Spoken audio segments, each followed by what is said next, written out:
Okay, testing audio now. And it sounds fine.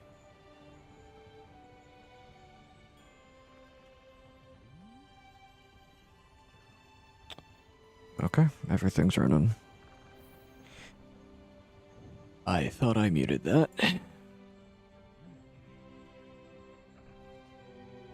There we go. Okay. So, tonight, we are back playing Monster Hunter Wilds. Wilds.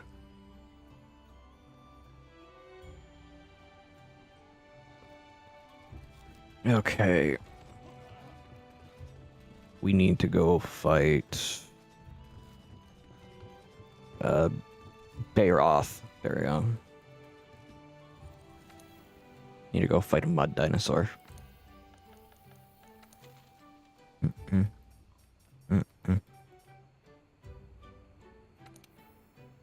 Need to fight a mud dinosaur.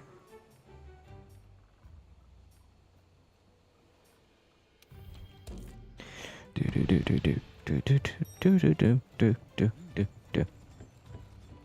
then I need to fight an Odagoron. Again. But yeah, that is the plan for tonight, is to hopefully hit master rank.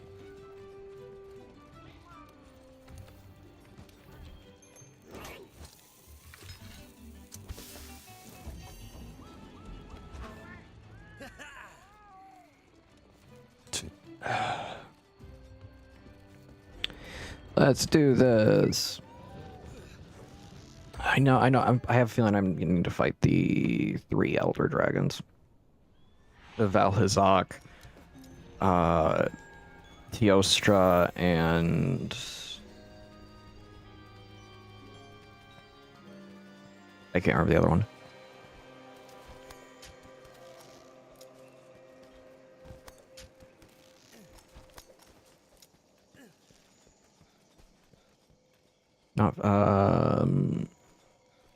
Not Namael.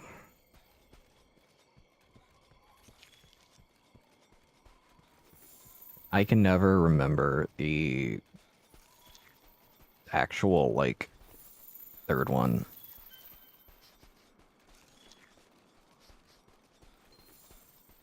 There we go.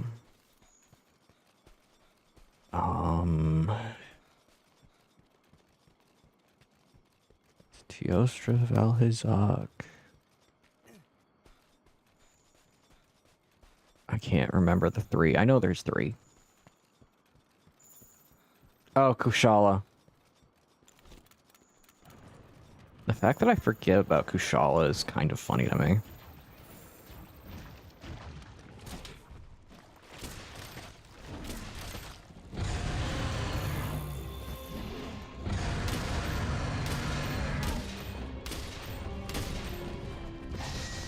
And, like, I know I shouldn't forget about Kushala, because Kushala is a 2nd-gen Elder Dragon. There we go. But, like, I always forget about Kushala.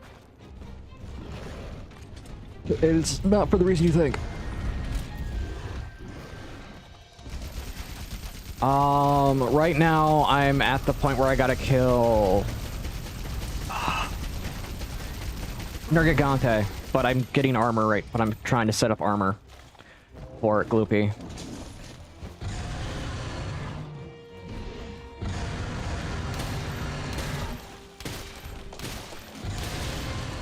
I actually need, like, proper ability set now.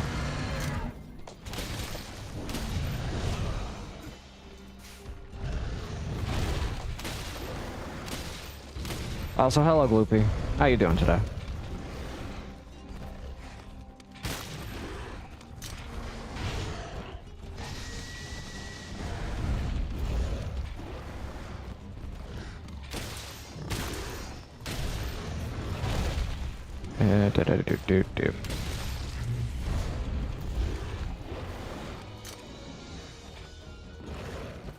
Okay. It keeps running away.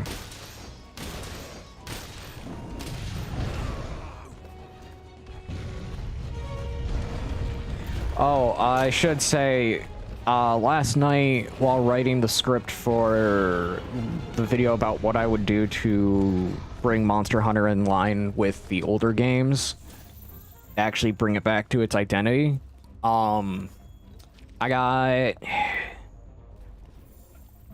close to 2 pages done. It was a lot of typing, getting rid of what I typed, and then putting something better.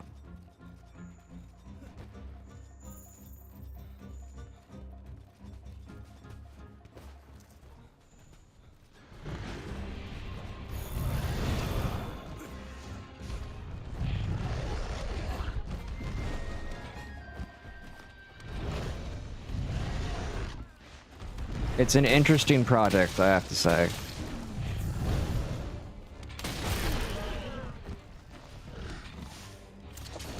Because when you look at classic, between what I label as like the 3 eras of Monster Hunter, I have to say 3 because specifically Generations and Generation Ultimate are very much like an attempt to be more action focused, but still trying to stay grounded to Monster Hunter itself.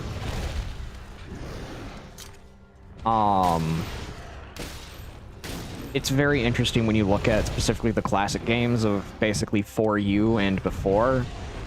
4U, and then 5th generation onward with Monster Hunter World. It's very interesting.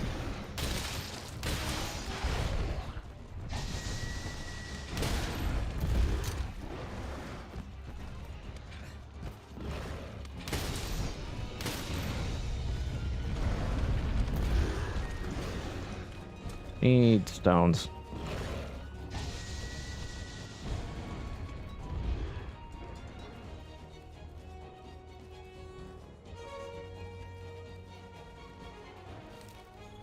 That didn't load. Oh, I have that turned off.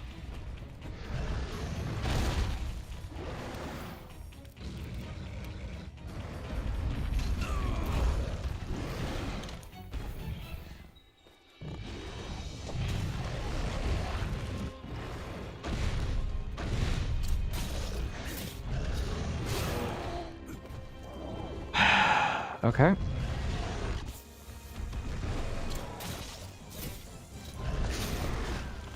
Fling it into a wall.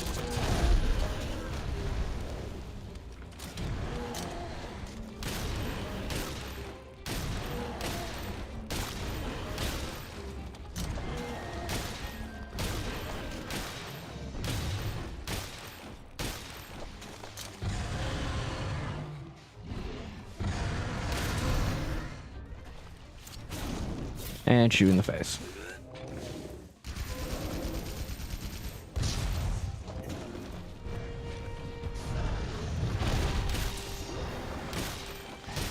I need to break its head if able.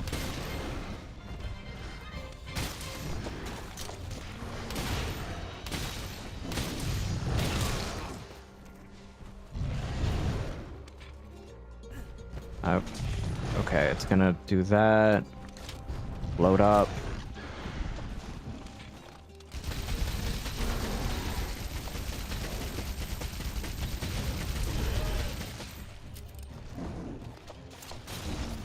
Okay.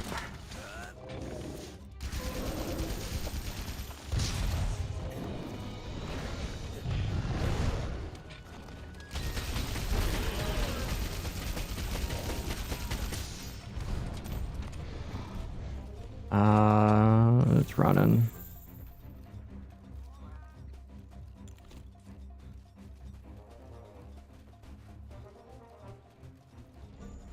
Do, do, do, do, do, do, do, do, do, do.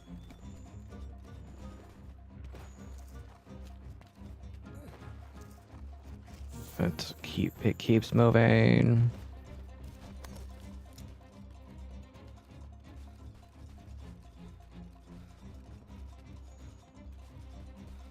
I also need to start farming level 1 and 2 gunpowder.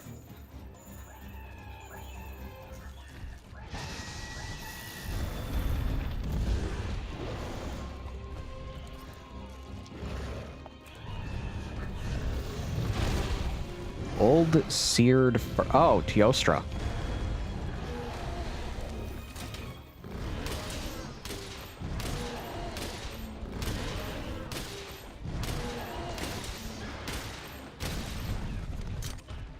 Oh, they poisoned it for me.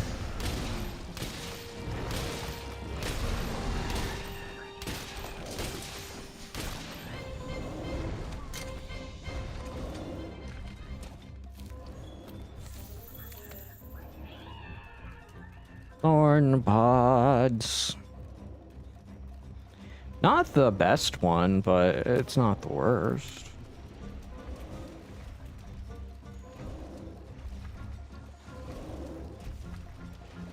Get over here.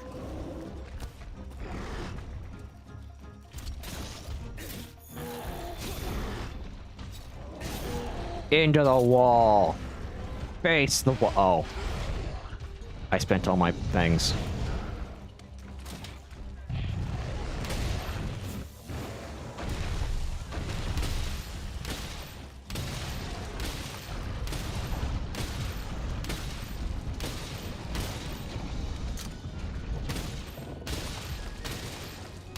I was like, wait a minute, why isn't it doing anything? I spent all my things, that's why.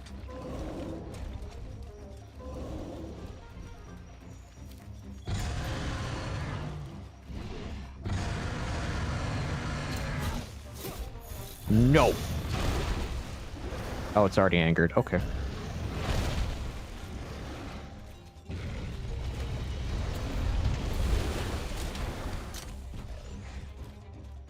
Load up. Oh, it's Juratotus.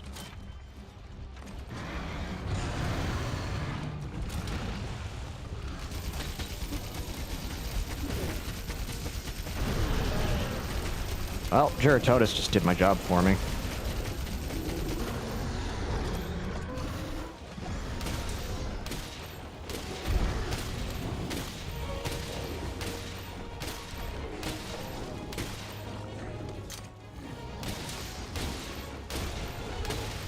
Come on, just drop already.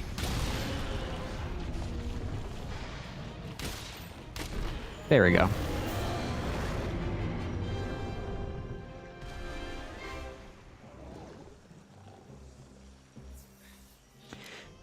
Used a potion I didn't want to use.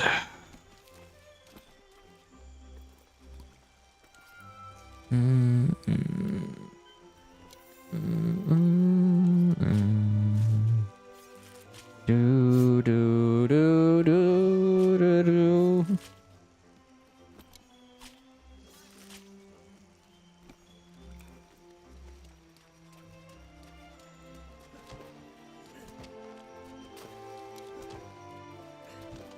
Yeah, I have a build idea that I want to run for the end game of this for the end game.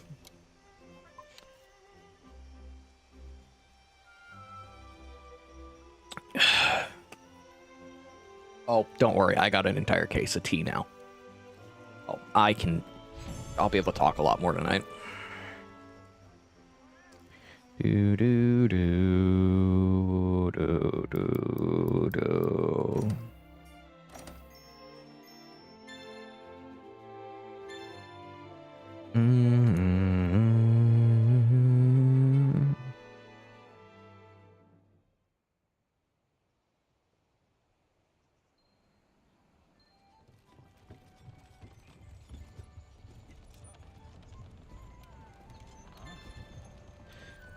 Registered bounties, what am I running?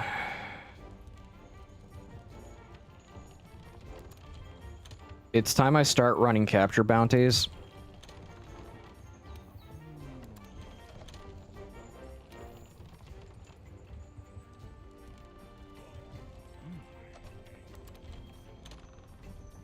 Because I need I need the armor spheres.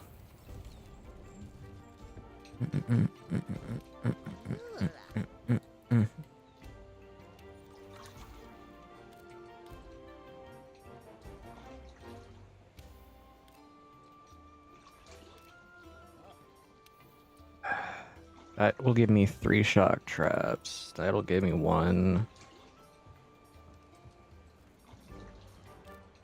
Do do do do do do do do do do do do do do do do do do do.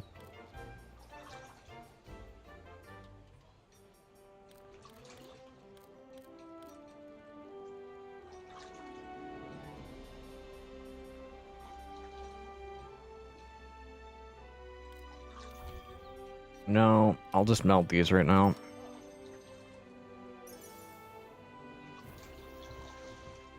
Then, what do I got for tranks?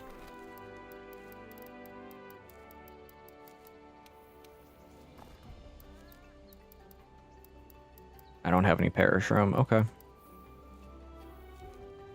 Well, I guess I'm going to get parashroom?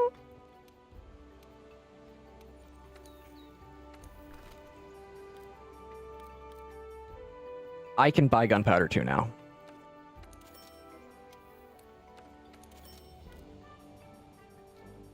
Do do do do do do do do do do do do do do do.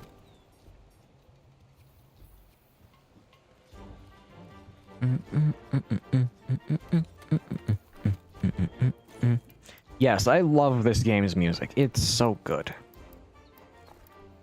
Oh, I have trank ammo on me. Okay. So I don't need to buy tranks, actually.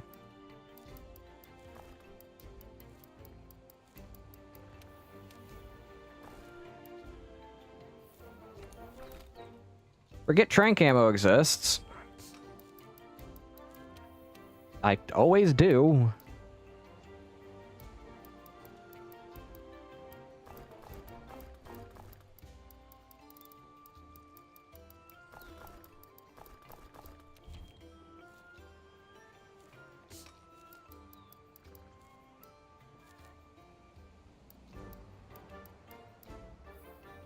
So, check ammo pouch. Item array. That's fine how I have it set up.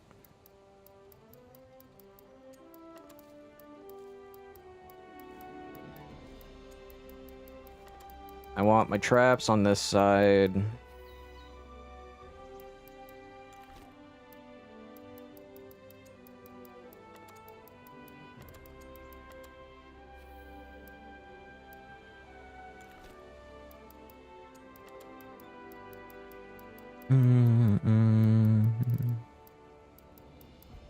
Do do do do do.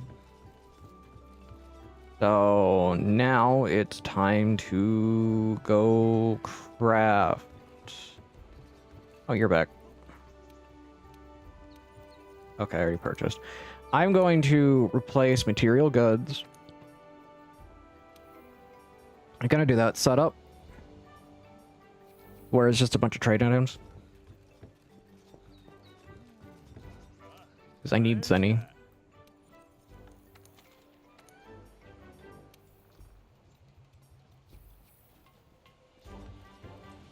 Do do do do.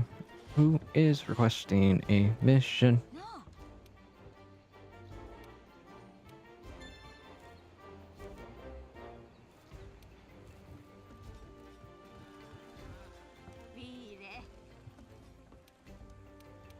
Okay, what do you have? Collect. Yes, I'm just stacking not huskberries, the spread shot berries right now. Better to have those than not have anything else. Because that will be beneficial to me come the end of the game. My plan is to do a spread build if I have my armor by the time I reach Fatalis.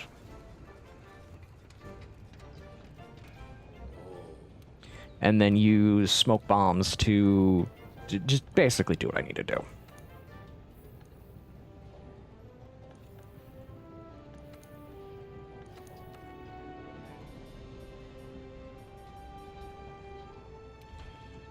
Okay. Now all that's left is the auto part, which gives critical Basically.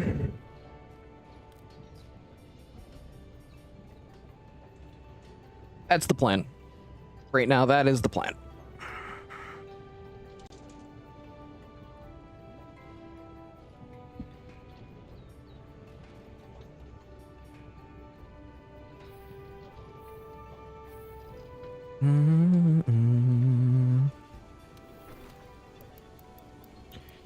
And because I'm going after Oda, I have the ability to trank shot it and then place a trap.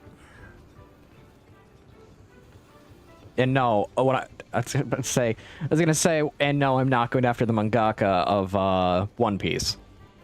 As much as that'd be funny to me.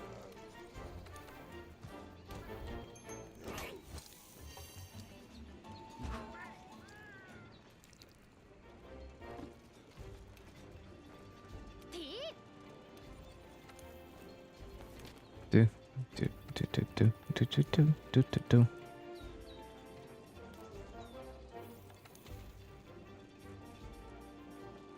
Okay, there it is.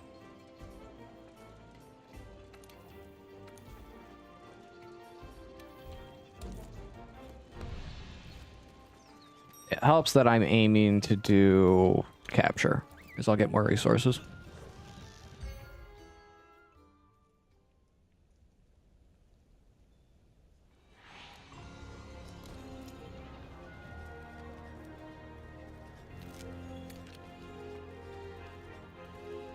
Gotta go to the lower part now.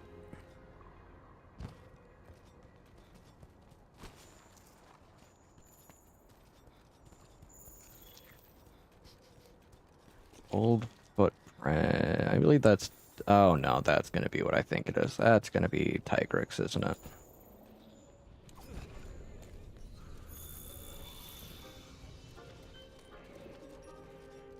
Well, I found you.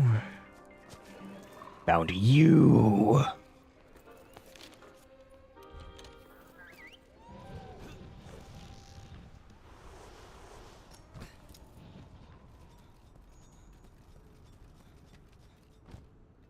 Found you, faker. This is suddenly Sanic.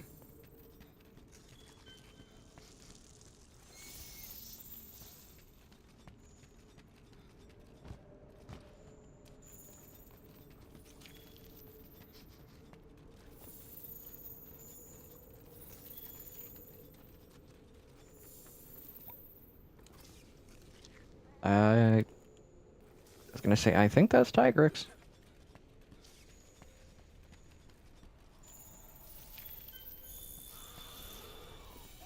Yep, it's up here.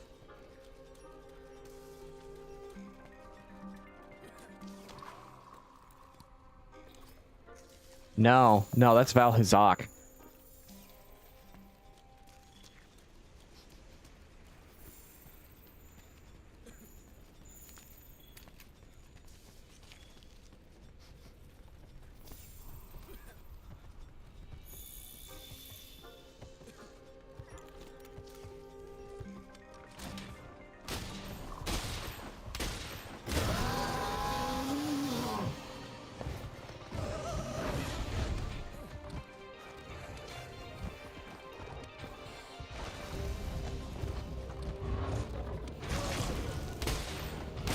And I'm fighting it in the effluvial, which is really bad.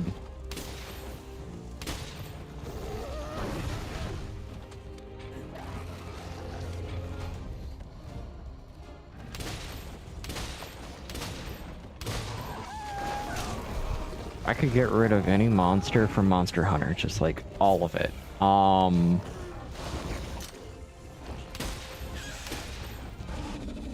I don't know. Like, I like most of the monsters. There's not really, like, any monster I definitively hate.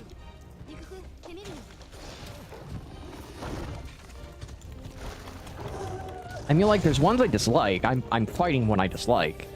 There's not a monster I would, like, definitively get rid of out of just, like, straight hate.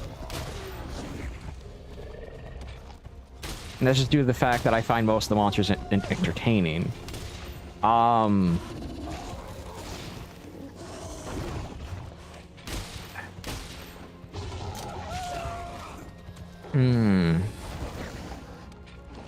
If anything, like Valhazak, just because Valhazak has annoying mechanics. And you're gated from being able to counteract the mechanics until master rank.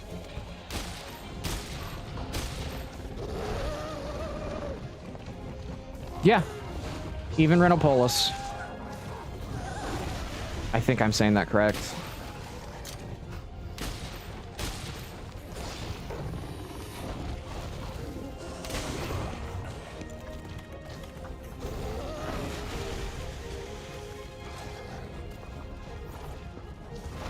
Also, hello, Postal.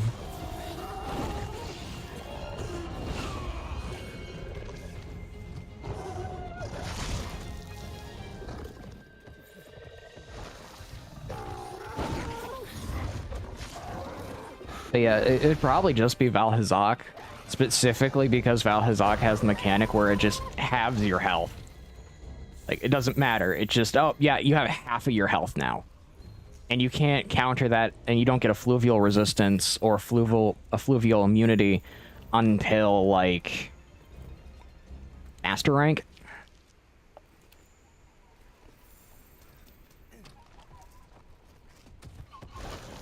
And they specifically did that just to gate you. And that type of gating is not that fun to play against.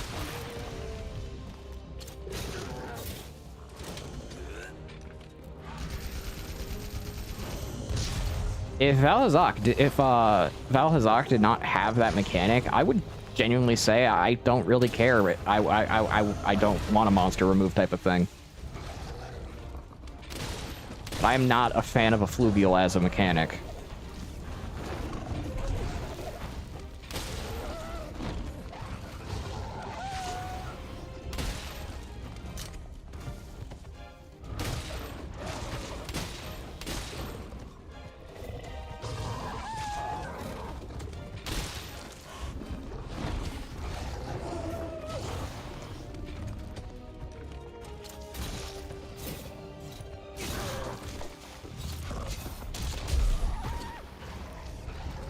Okay.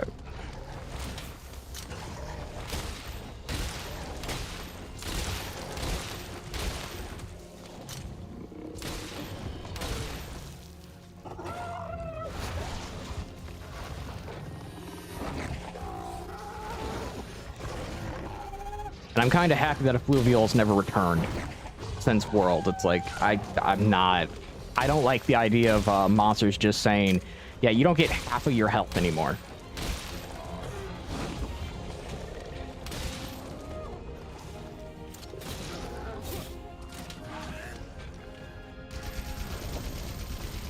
Now, if I had a choice of, like, a status that I would want, like, completely removed from all of Monster Hunter, it'd be Crystal. Because Crystal is objectively a terrible status effect. I'm happy there's only one monster in the entirety of Monster Hunter that really abuses it. And that's the Kashala variant from Frontier.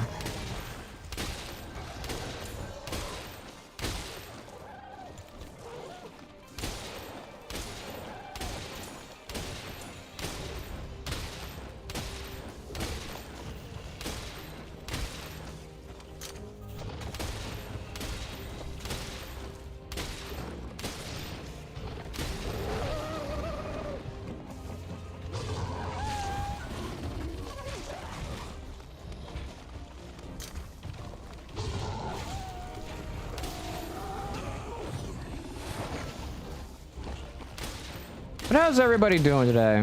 Henry, yourself, Postal, yourself, how you doing? Same with Gloopy, because you never answered me.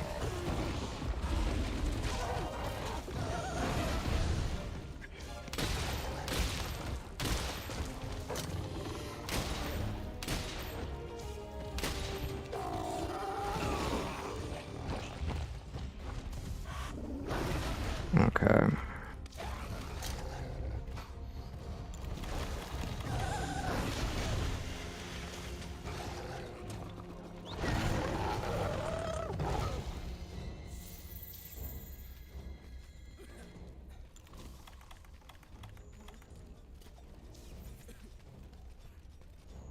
I need something to counter them.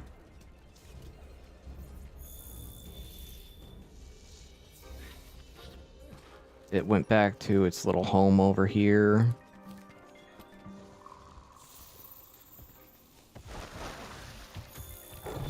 Kick.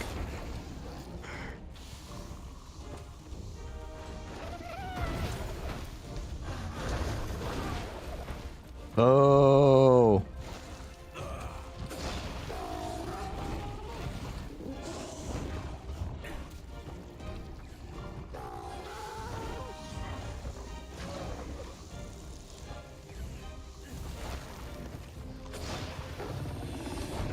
There goes the paratoads.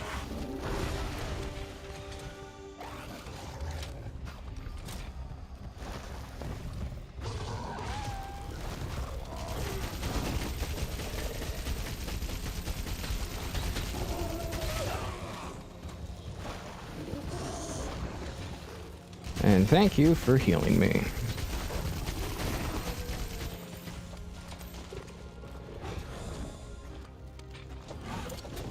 Nope.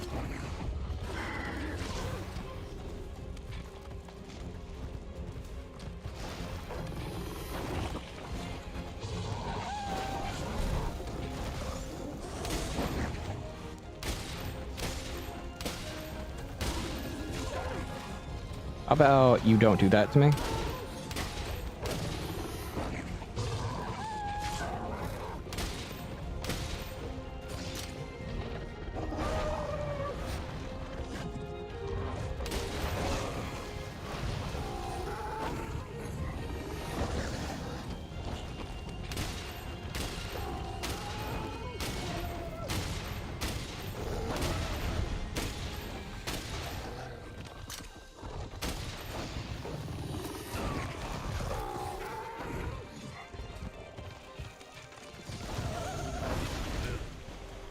Dang it, I fainted.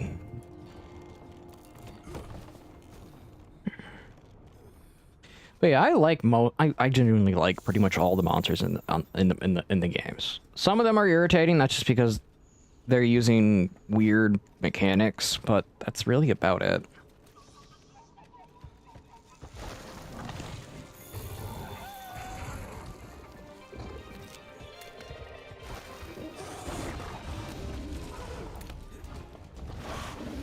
Broken guitar cries.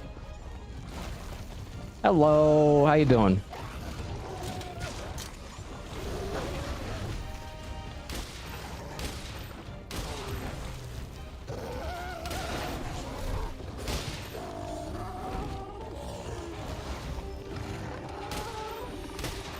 Come on. And I'm evading that.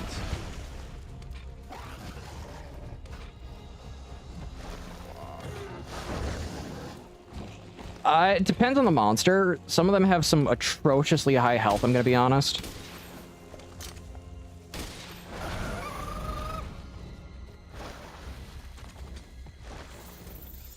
But like like what I'm fighting right now, pretty much the reason why it's taking forever is because I wasn't doing this.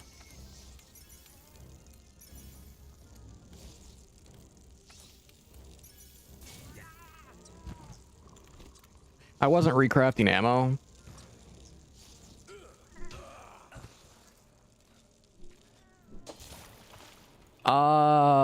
Fred Joseph, welcome to the stream. How you doing? I'm doing good.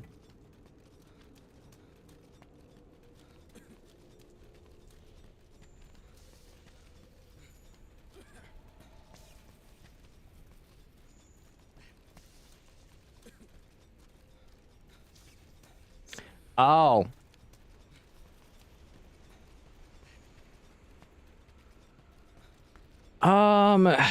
The bigger monsters. You get to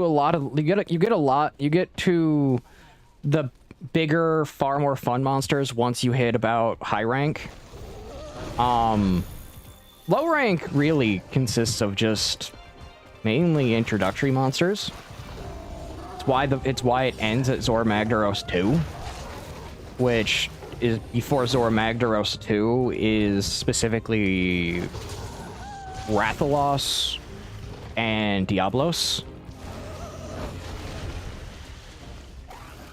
So you end up in a situation where you really get into a lot of the funner monsters by the time you hit high rank. Master rank is when you get a mixed bag. Stream's going good. It has... it started not too long ago. It can be tranked. Okay, it can be tranked.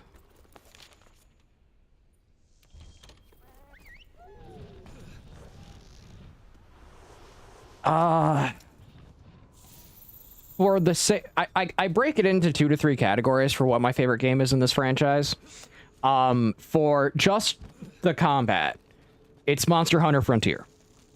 For story, it's most likely, it sounds so stupid, it's Rise. And for just general mix of both, I have to say most likely... Probably 3 you or 4 you.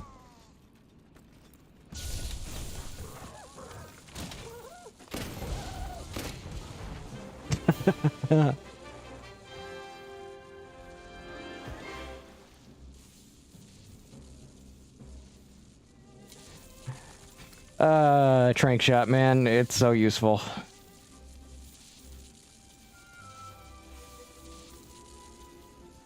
Thank you.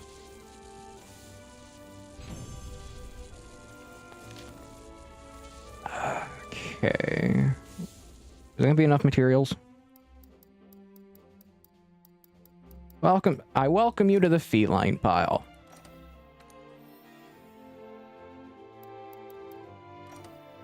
I wish that was a fluvial resistance so badly.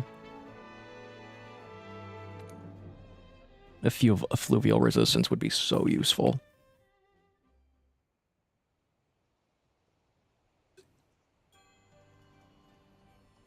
But because a fluvial resistance is locked after first Valhazak, congratulations, I'm never gonna get it.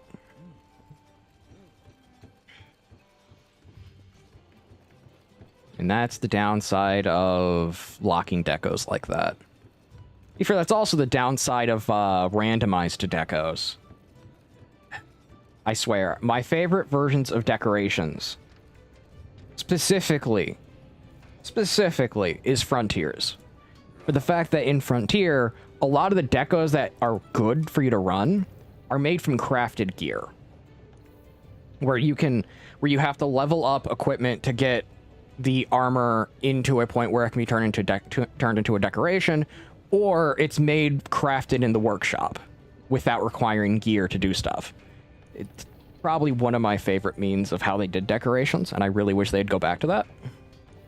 But because Frontier is kind of faux pas with a lot of player base at this point, people look at it and give it a bad rap without understanding that it did a lot of good things. And the only reason I haven't gone back to push more into G rank is because I wanted to take a break from Monster Hunter for a bit. So, I don't hide the fact that I'm unabashedly American.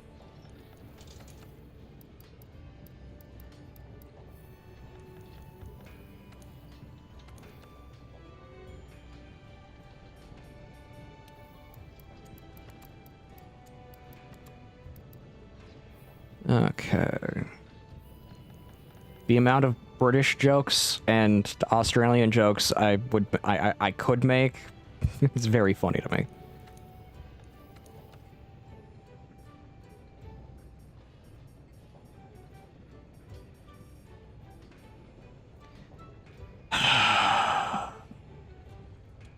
Guess I gotta do it again. I hate fighting in that area so much.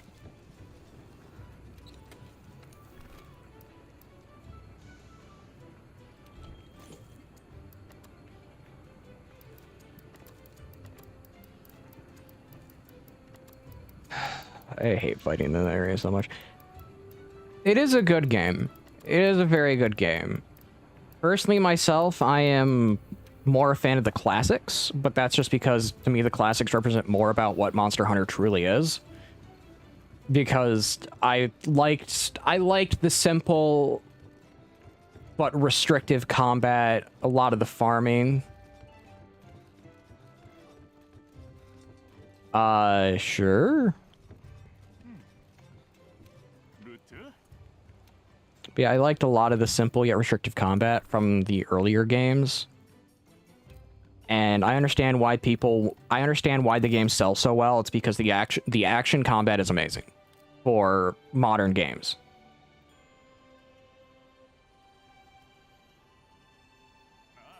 I'm in the works to do that. I gotta talk to some people.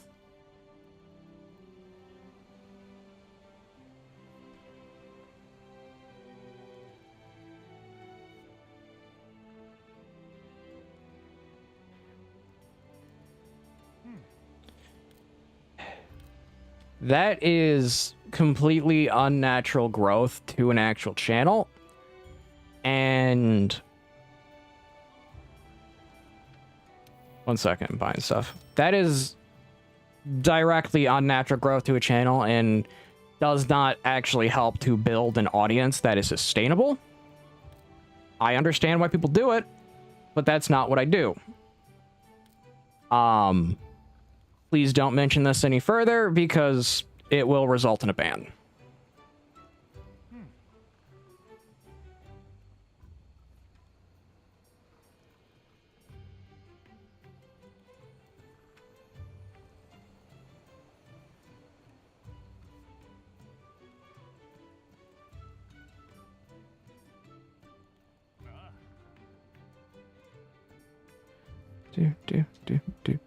Do.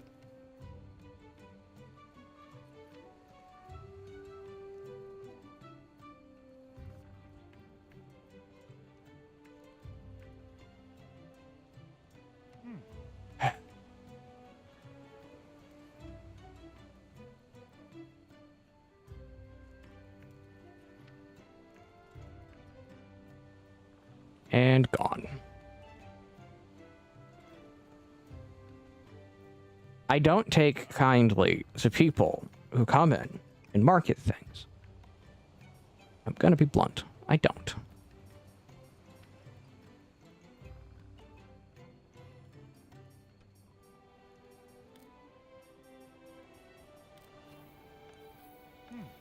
And I know the person got the point of don't market things. If I say no. I know the delay for I know the delay for that service. So they're gone.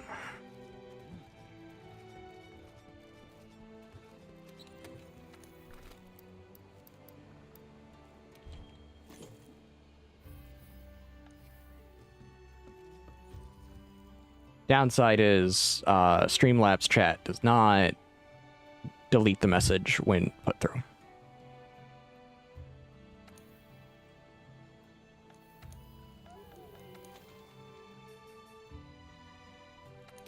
Okay, cool. I don't have to fight it in a fluvial. I'll take it.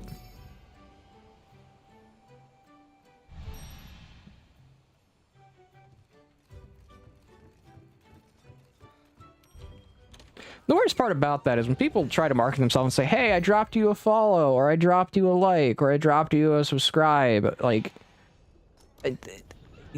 actually press the button. Because if you don't, it makes you look like a liar.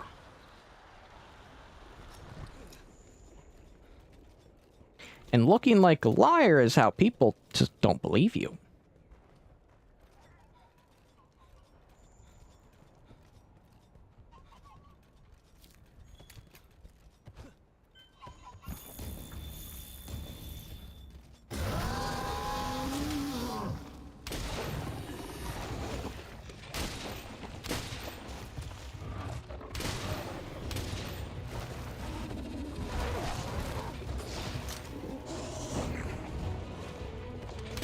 Okay.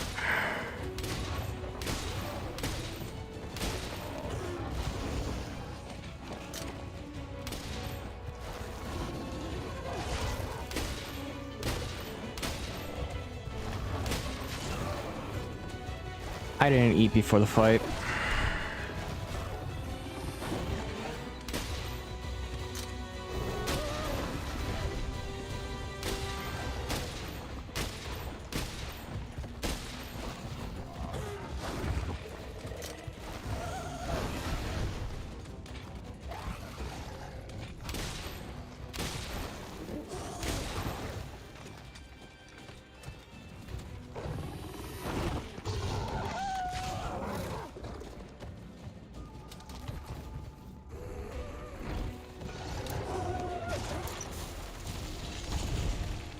Please don't trigger the trap.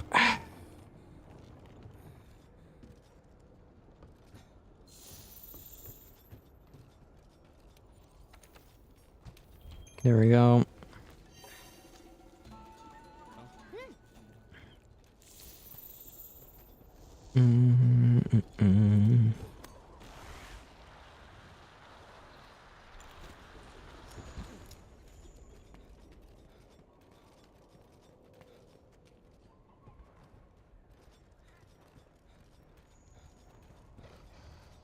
Okay.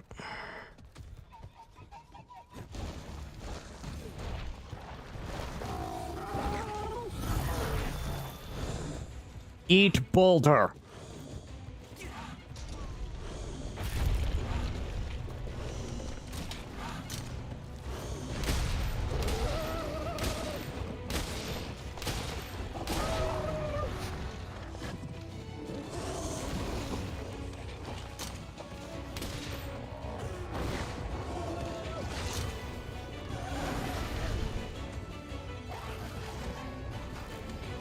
The boulder. He's not conflicted about hurting you.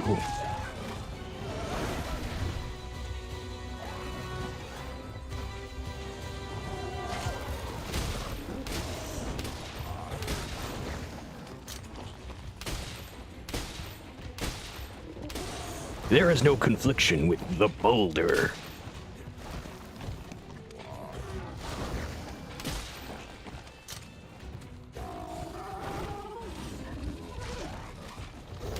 Avatar, like, early Avatar was great.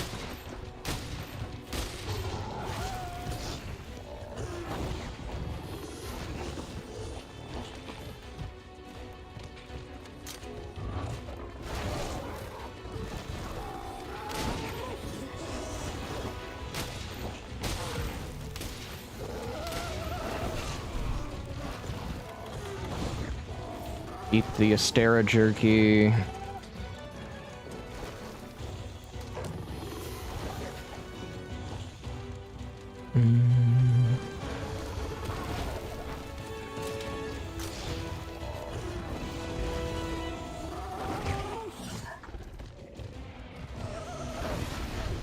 Can you calm down? I want to shoot you.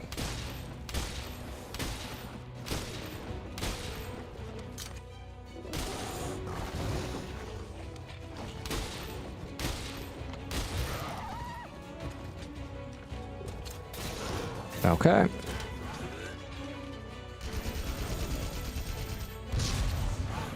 Here we go.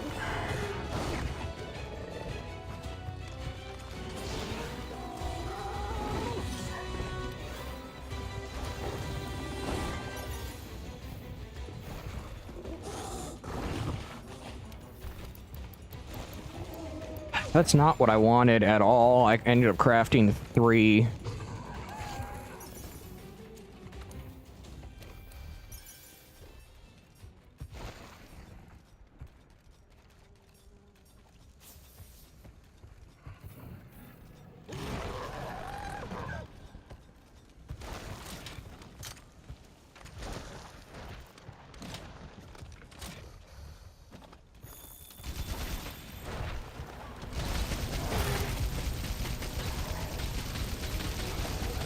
Okay. Hey, that was good.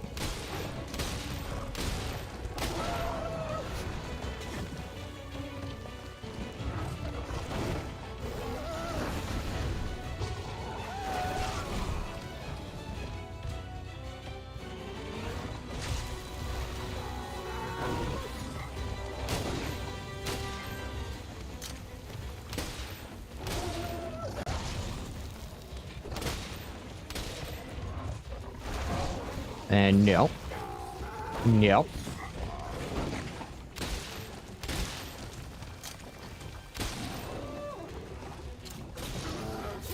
Shoot it in the face.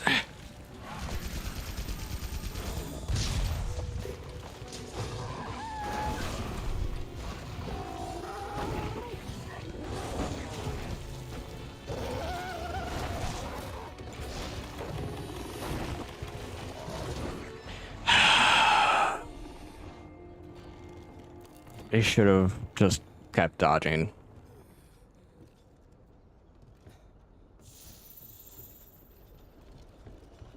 I really need to upgrade my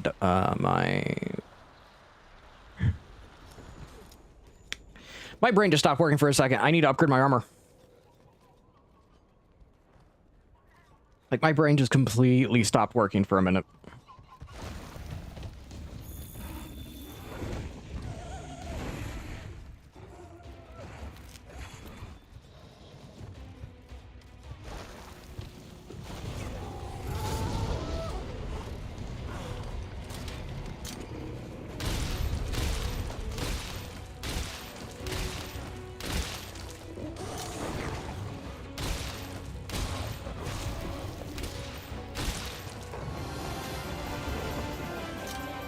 We gotta redeem to give dogs treats. I will do that after I defeat this thing.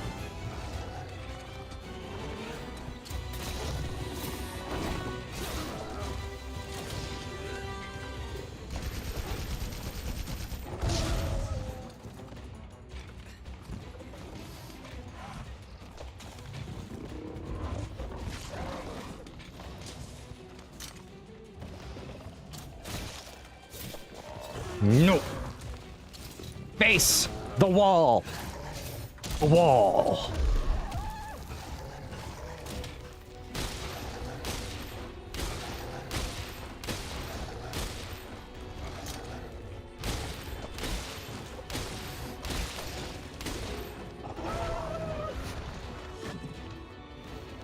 Yeah, someone came in doing their whole marketing spiel, their whole marketing spiel about I can help you get follows. I can help you get like improved SEO.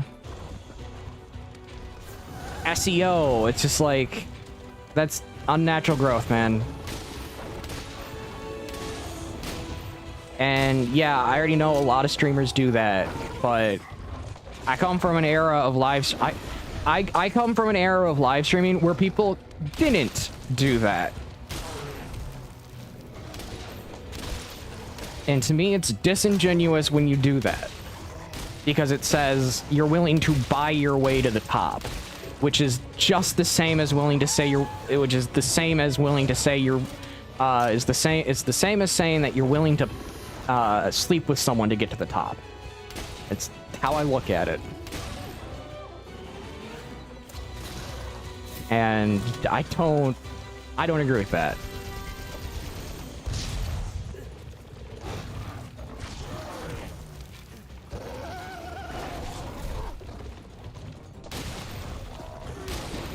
It's generally why I tend to not have as many friends, and I died.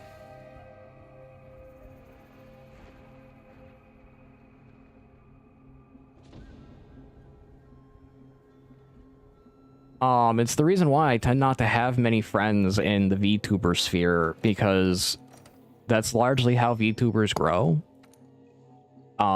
It's about with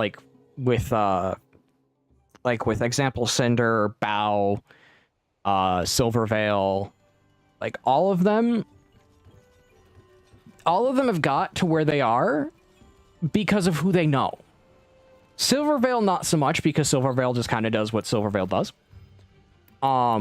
But that's the thing. They just kind of got where they are because of who they know and who they affiliate themselves with. It's why if like you look at Hassan Piker literally makes people on Twitch. he can make an entire channel. Just instantly. But you have to then, at that point, basically agree with everything he says. You have to do everything the man says. You have to do everything to stay in the good graces of that, graces of that singular person. And I don't do that.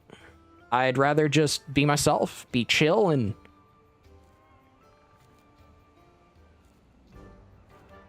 I'd rather just be myself and be chill.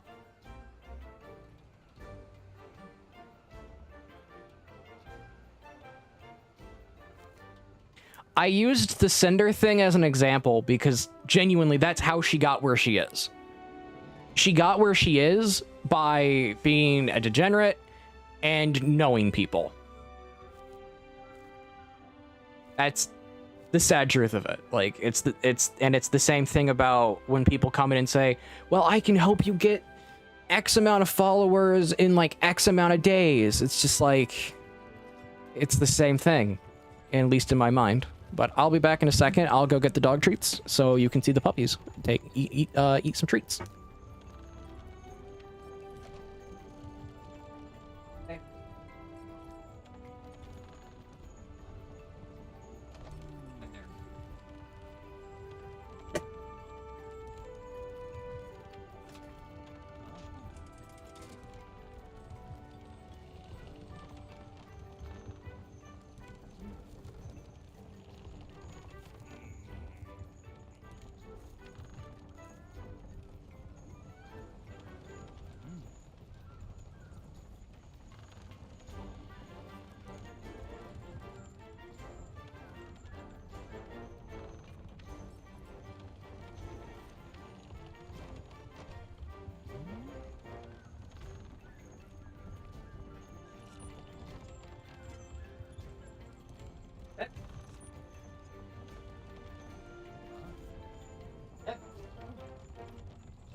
I swear, my dog, the yellow lab, is like a bloody alligator. Missing teeth. She'll just lunge for the food. She's like a dang alligator.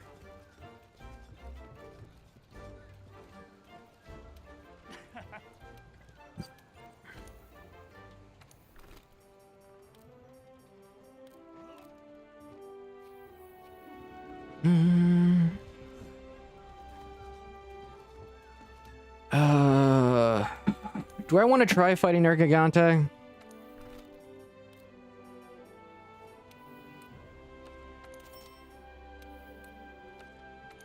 Do I want to try yeah, I want to try fighting Nergigante. Let's see if I can upgrade my weapon, though. But yeah, how you doing today, Dayton? Hopefully well.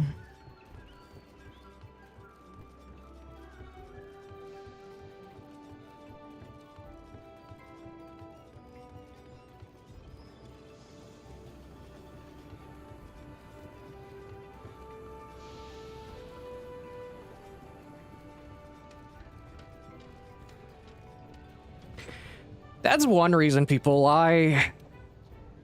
There's a lot of reasons people lie. But a lot of them come back to the, I just want to avoid something type of mentality. Which, like, I get why people do it. I do. But I'm not the person to avoid things.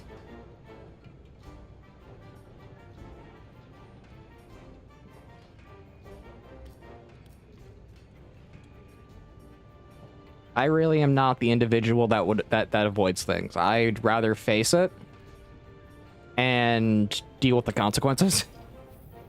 And in many cases, the consequences are far less damaging than when you lie. Like, that's the interesting thing about lying, is, weirdly enough, the consequences you face for lying are always going to be worse than if you didn't.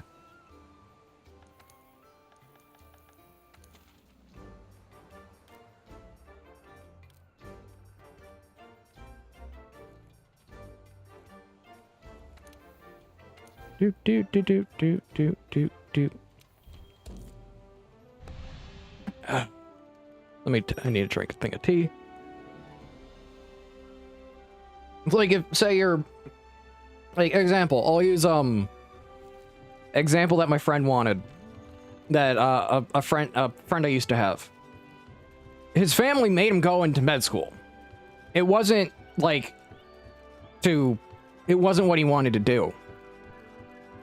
But he kept basically lying to himself that, well, this is what I have to do, type of thing. And at the end of the day, he eventually just told his family, "I'm done. I'm not becoming a doctor." And I think he swapped over to, I forget what it's called there, but it was basically social media management and basically becoming and basically what is needed to become someone's manager.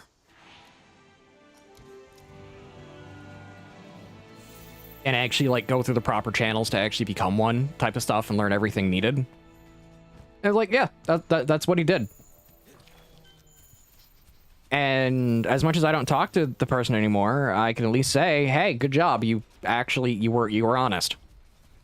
Now, the reason I don't talk to that person is because they kind of became I could say it, a weak-willed pansy to a degree. And the fact that they got insulted by a lot of jokes that in the past we used to make to each other.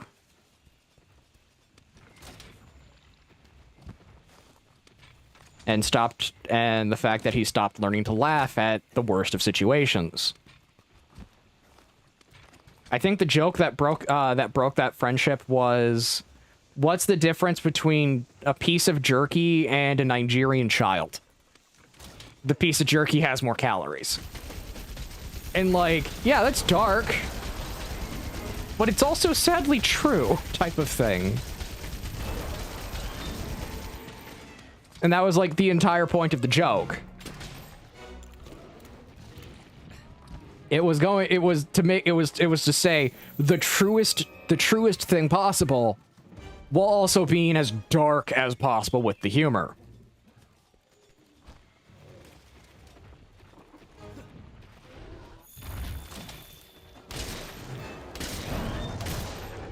And that's how that friendship ended.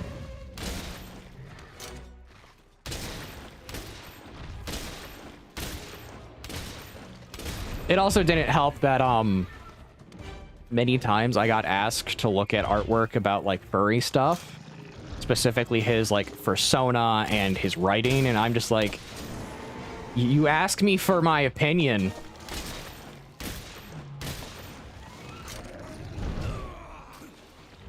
You know, like, this person asked me for their opinion, and this person knows I don't like furries. Like, I'm not a fan of vocal furries. And I am hypercritical of writing. This person knew this, but every time they asked me, it turned into, why are you being so mean? It's like, consistency in writing, and I don't like anything furry related. That is how that's also what happened.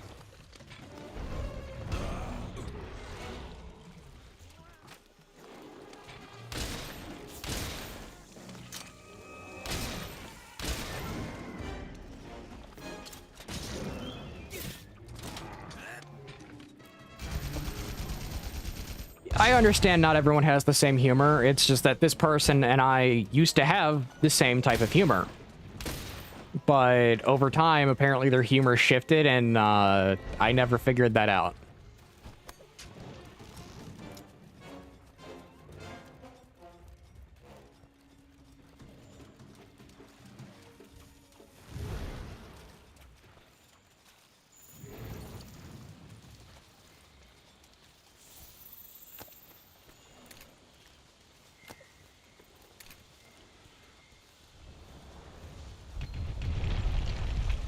And that's how you crush this thing with a rock.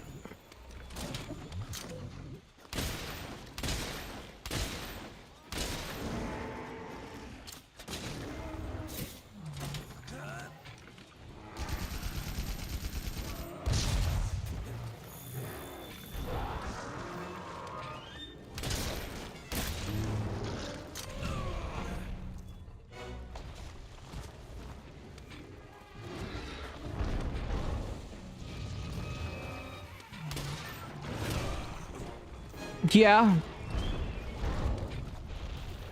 That's the philosophy of a lot of people. It's to change something for the good, you have to be evil to do it.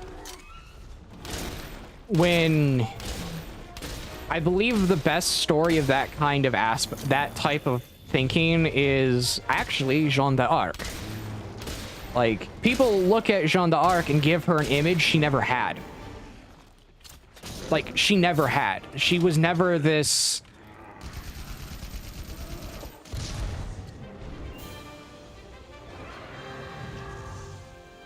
To phrase it, she didn't have this mindset of, well, I have to save my country, but I also have to be a woman about it. No, she put on men's armor. She went against the church at the time and basically said, I'm going to fight for my country, for that is what God revealed to me. And yeah, she killed people. She fought. She ended people's lives. And she was burned at the stake, not for fighting for her country as a woman, but specifically under the guise of cross-dressing.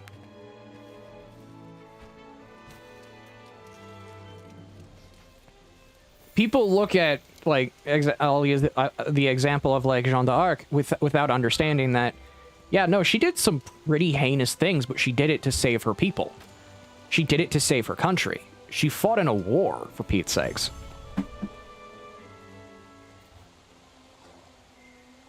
And I think she's a good example of that type of philosophy.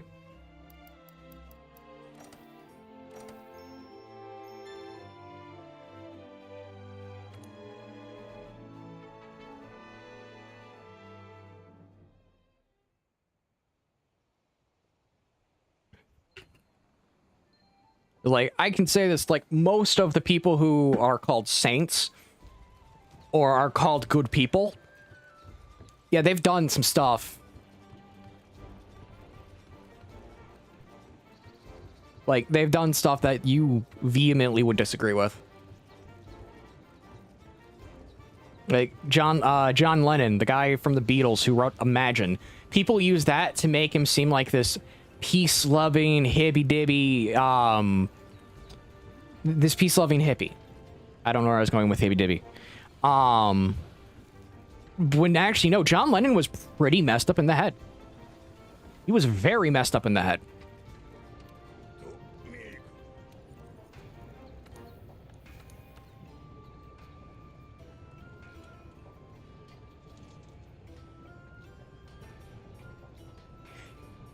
If your teacher made a mistake right there, if they're asking you to answer a philosophical question, at that point, they're gonna have a philosophical conversation.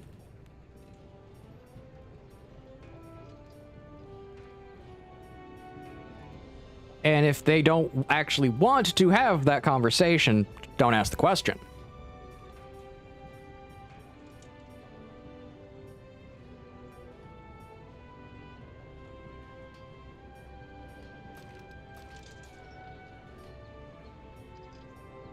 And that's something a lot of teachers make mistakes of, is they ask questions, but they expect a singular type of answer without understanding that they asked a question that is technically a multifaceted answer.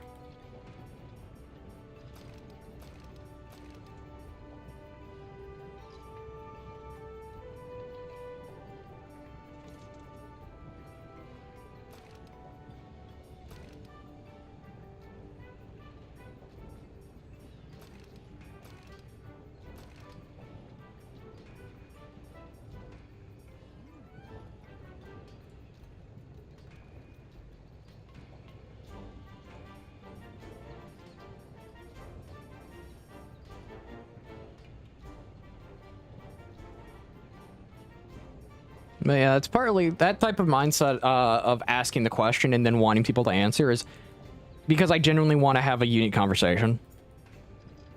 And I find it disingenuous to ask a question, not give a proper answer, and then when you do ask a question to another person, if they give you a proper answer, then at that point, you can't get mad at it. You can't get mad at the individual because the individual is just answering the question.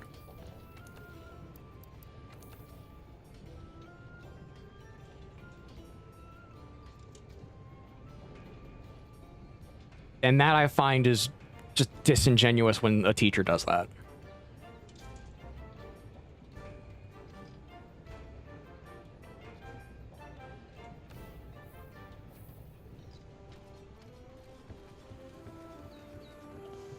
I gotta go fight another Great Jaggy.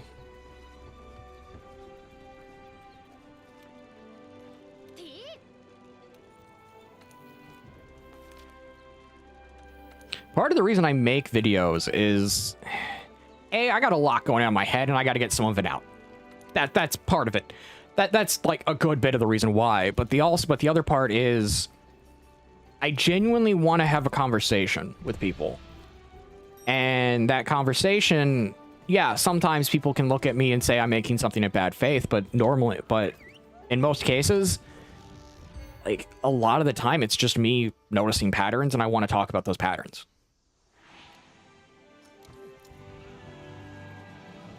Very rarely do I actually argue something in bad faith.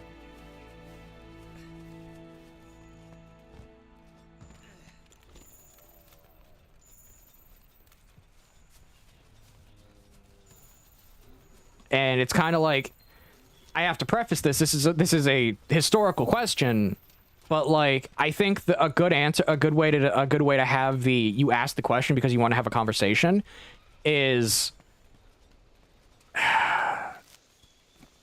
was like Mussolini, Pol Pot, violent dictators, good politicians?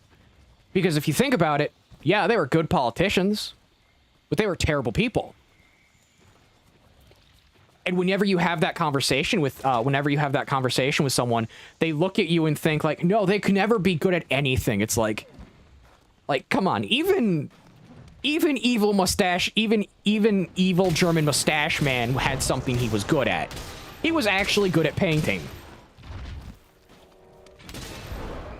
And he was arguably the same situation that like Pol Pot, Mao, all of them are in, like all of them are in that situation, which is they're good politicians, terrible people. You don't need to be good. You don't need to be a good person to be a good politician. It's kind of antithetical, actually. You kind of need to be a horrible person to be one. But whenever you ask someone that question, it turns into them trying to say that this person was wholly bad and evil at everything they did. Like, really. It's a multifaceted, nuanced question when you think about it. And whenever someone asks a multifaceted, nuanced question, a lot of the time, people only want one answer and only want to talk about one aspect of the question without talking about the wholeness of it.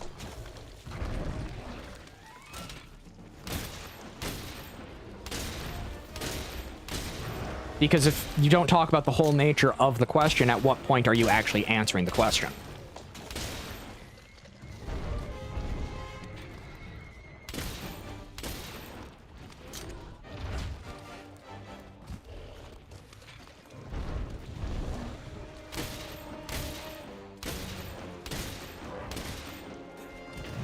Jaggy, can you not do that, please? I just want you to die. So I can get my my materials from you.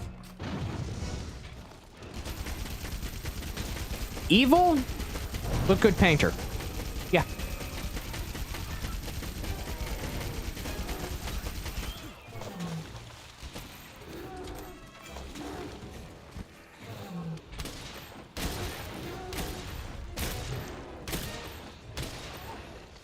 Like, and I wholeheartedly say this, like, everyone should look up his paintings. He was actually good at painting.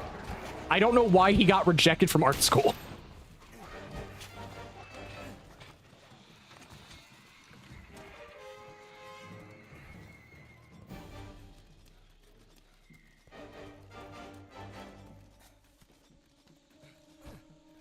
Yeah, he did. I still question how he got rejected from art school when, I'm not gonna lie, his paintings are actually pretty good.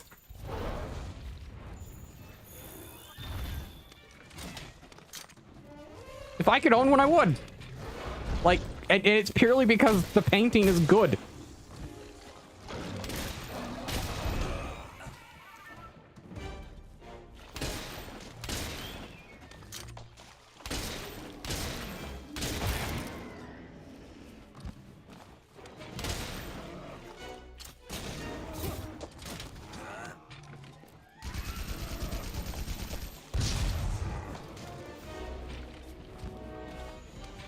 Downside is, like, a bunch of his paintings are so expensive, I will never have one in my life.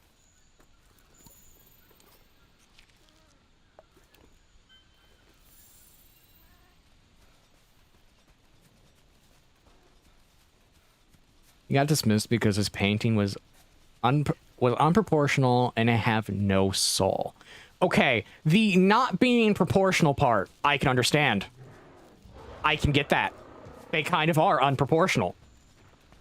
But lacking soul?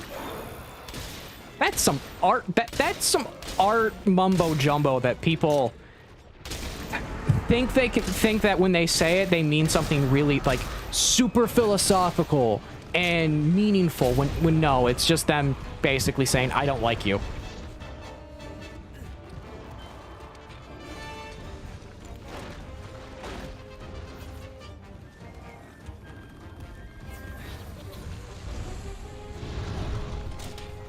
And when it comes to proportions, I'm gonna be honest, some of the best art does not have proportion. Like, it is not proportional at all. Like, have you seen Picasso? The man does not understand proportions. But his work is good.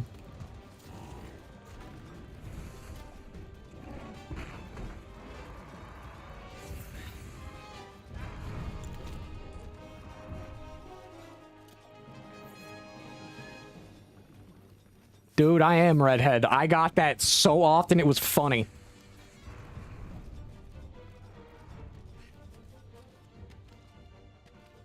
And when I was younger, a lot of the times it would be, I have no soul and your hair is orange.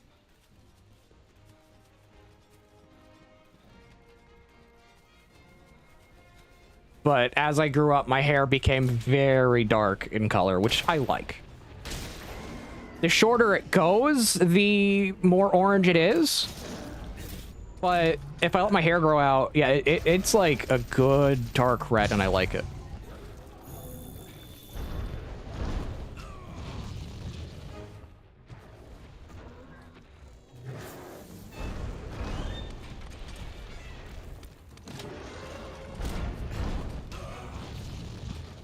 Are you regaining your soul? Maybe. Yes, the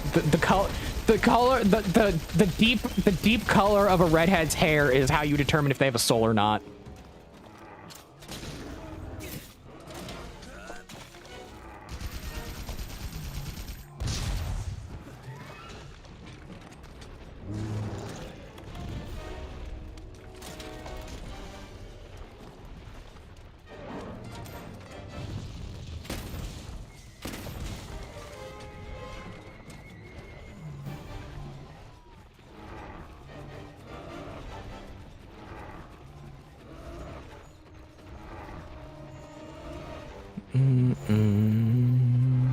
Get over here.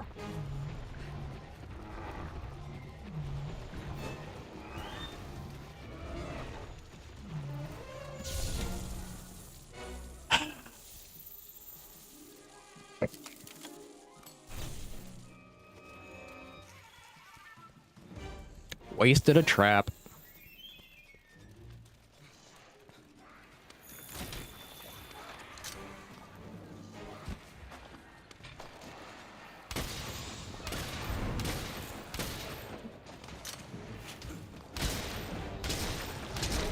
Gonna be honest, like the whole idea of artwork having a soul comes from the idea that by painting or writing, you inscribe one's very essence into the action, into it.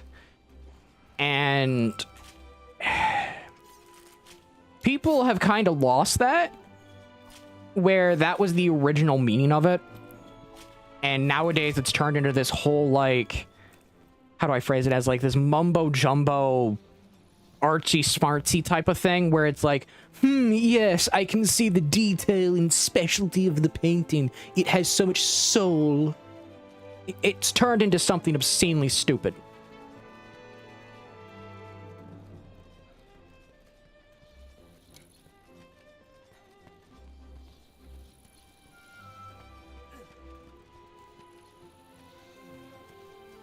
Yeah. That's splendid, isn't it? That's how a British person would say it. Splendid, isn't it? Meaning English, not a German person.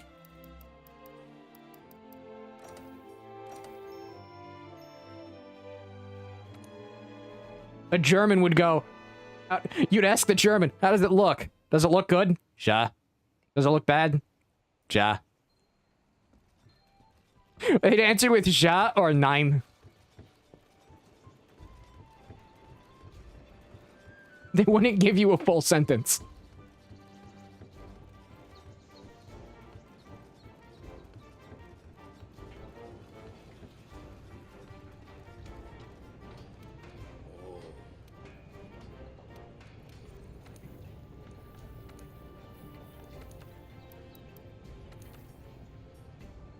Any more Jagras hide.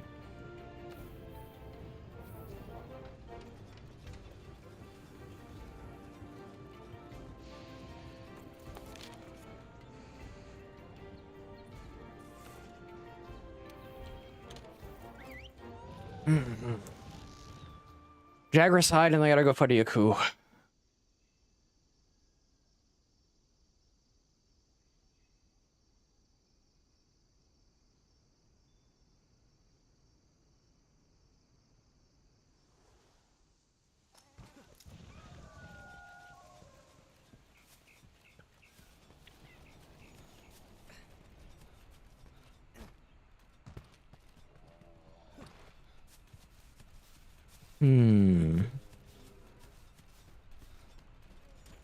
Okay, let's go get the Jaggy hide and then go fight a Yaku a few times.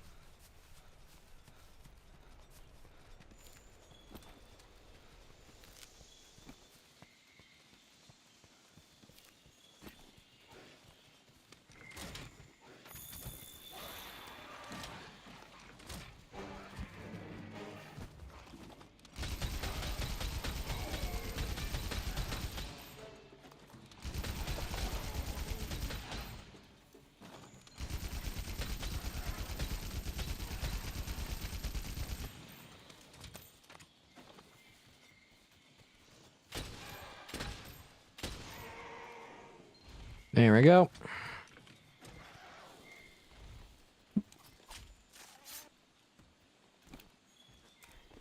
Piercing Claw. Piercing Claw. Pikachu, use Piercing Claw. Sounds like a Pokemon move.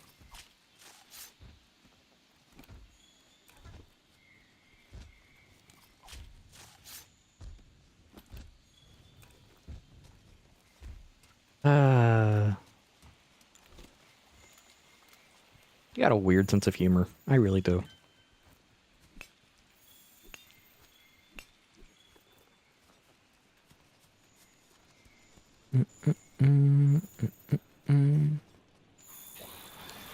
Pikachu, you have no soul.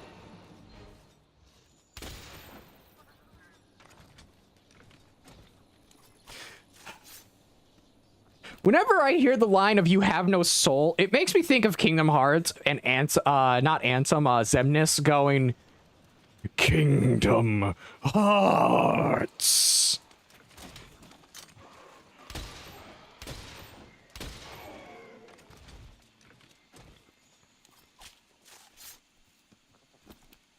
It's what it makes me think of, and I don't know why, but it just does.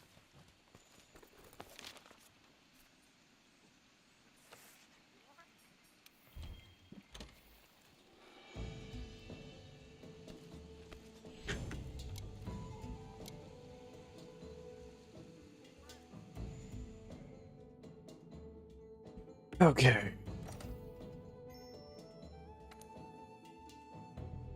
One of these days, I should like, okay, I get it. I knock and basically say Nomura's a terrible writer, but Kingdom Hearts 1 and 2 were pretty good games. After Kingdom Hearts 2, his writing went down the drain.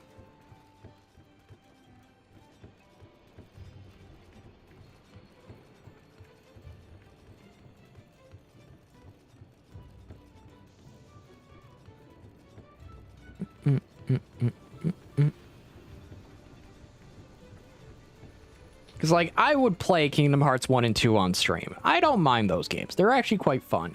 It's once you start getting to things like Birth by Sleep, things like 365 days out of 2, which is just a math equation. After you get to that, you got Recoded, you got Chain of Memories, you got all these absurd games, and like then you have the mobile games of Union Cross, and there's another mobile game I forget the name.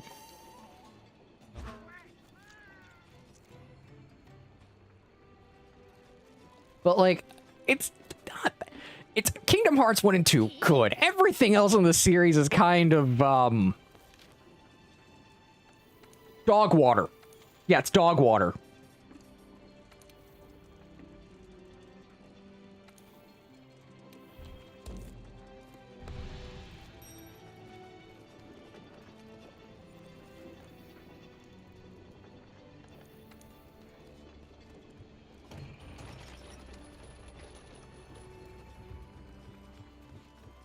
Like, to the point that Nomura has to, at times, watch YouTube videos about his own story to understand his story. It's sad.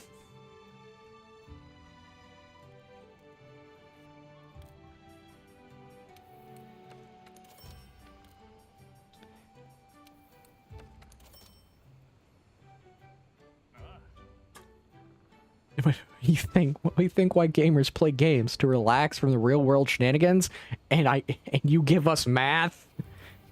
Yeah. Like, that's not even like a joke when it comes to 365 days out of 2. Because the game is just like really dumb. That's not even a joke. It's so bad that when the HD collection came out, hey Alfie, I'm doing good. Hunting's going well. But yeah, it's like when the HD collection for Kingdom Hearts 2, Kingdom Hearts came out, and they didn't do Recoded remaster, and they didn't do 365 days out of 2 remaster, but they did Chain of Memories, which says how bad the 2 games they didn't remaster are. One of them was a phone game that went to the DS, and then the other one was a DS game that I'm not even gonna say was good.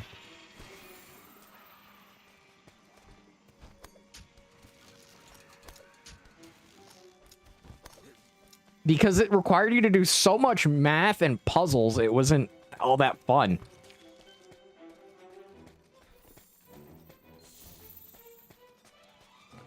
I'm talking about Kingdom Hearts and how, like, I would play Kingdom Hearts 1 and 2 on stream, but anything past that, no.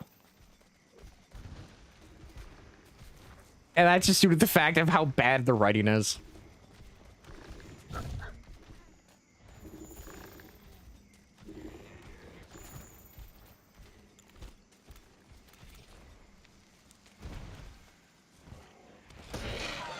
I got the mount.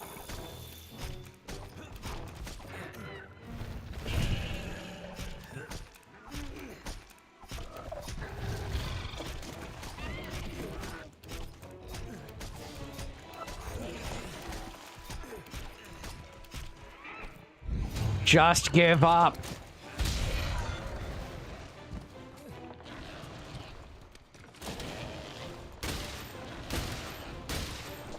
But how you doing, Alphine? And how you doing, Crow?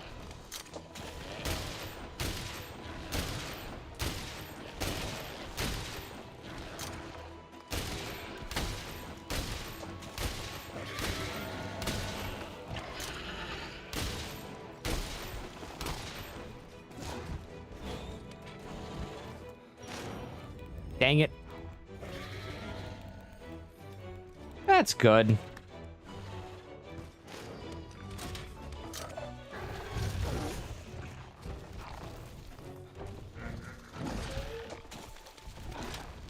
Let me load my fancy ammo.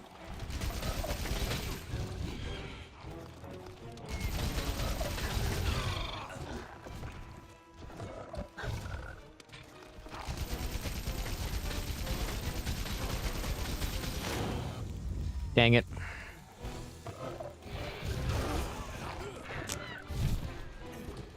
I played...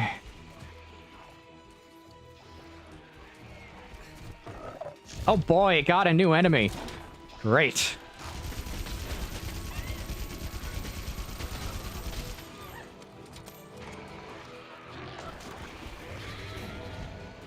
I've played 1, 2, Birth by Sleep, a little bit of Dream Drop Distance. I've played through Chain of Memories, and I tried playing Recoded, but Recoded is so bad it's not even funny.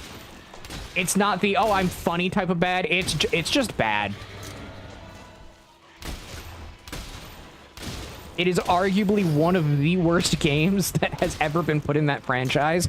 That's including Union Key. Or Union Cross, depending on how you want to say it.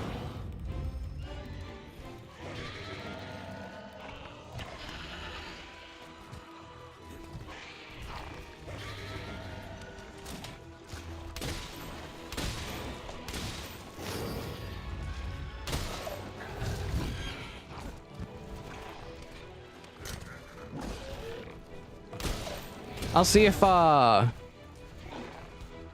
Mech 4 are... Oh, no. And laser turrets for squids? Great. More reason for me to just run around with a laser cannon.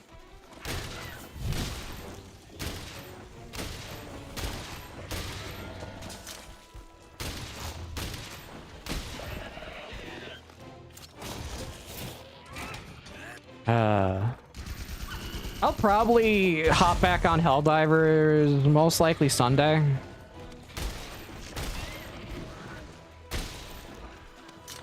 I want to get as much progress in the bowgun run as I can before I go back to Helldivers, if that makes sense.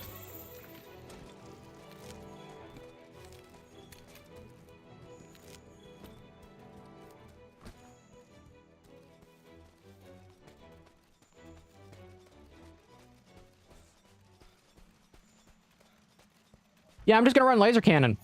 That's my option. That's my weakness for them. It's just called hit them with a big laser.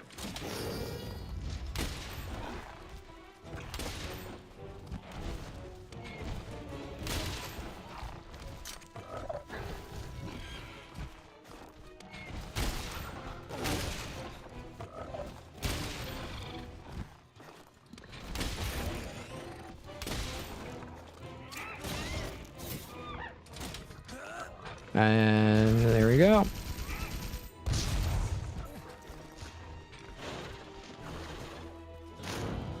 Hey, I was out of its range.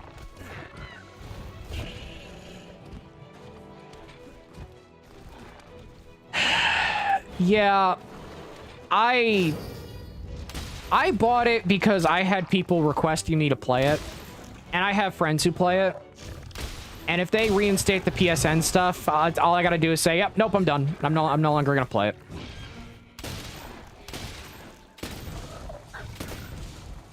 Because I am not a fan of the whole PSN drama that occurred with it. I don't even like Sony in general. Like, I really don't.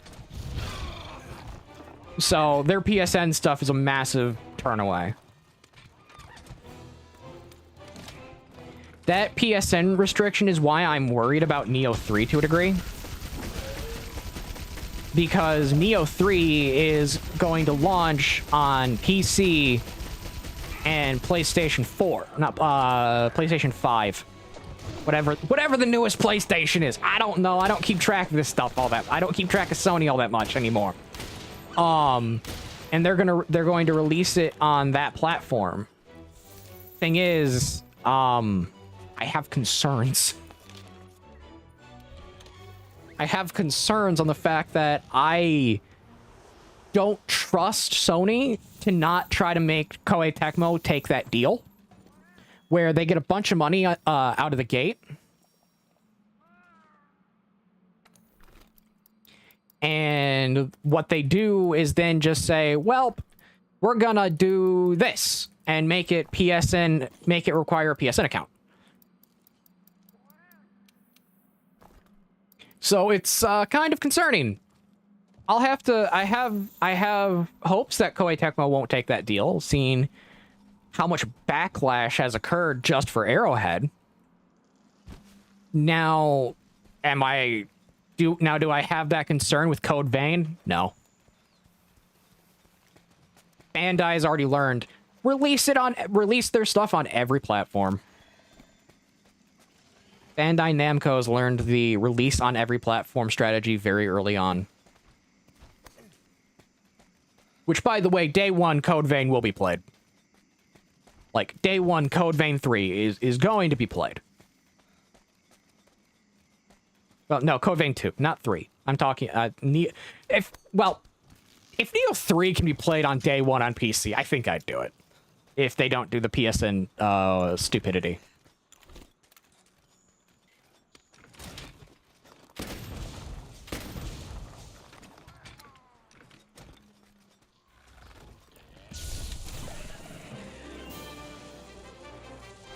And yes, Arrowhead has unbanned most of the banned regions. 8 of them are still restricted, and I think that's just due to them being places that have quite literally spying requirements in their systems, and spying requirements for any and all online functionalities.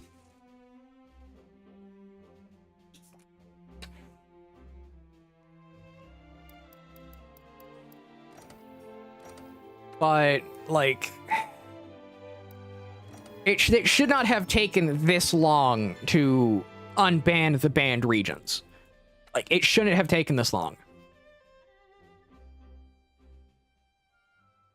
Which, if you think about it, them taking this long to actually to fix that, it's gonna hurt them in the end, because the people in those regions are just gonna go, why should I care?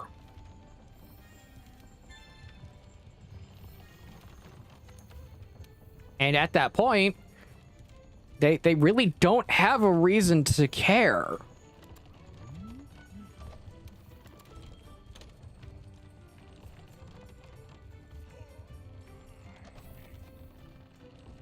Like, genuinely don't.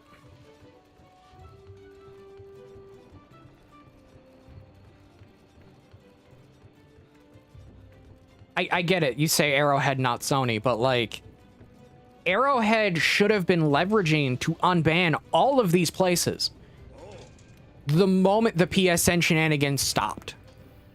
The moment Sony backed down from that requirement. Like, Arrowhead should have immediately started leveraging, okay, we need to unban them as soon as humanly possible. We need to do it now type of stuff. But they didn't.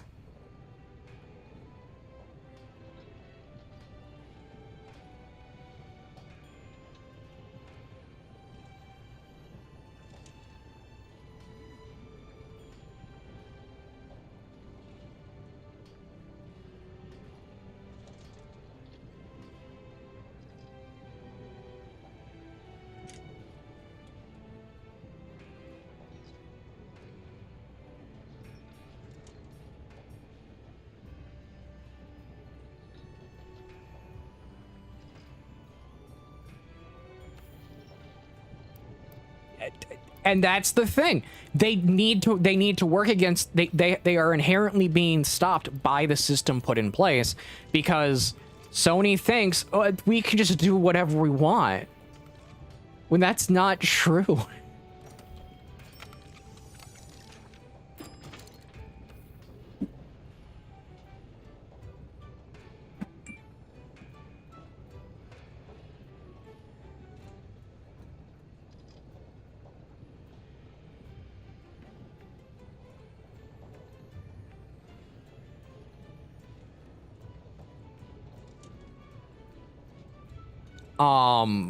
And like, sorry, I have to text my mother.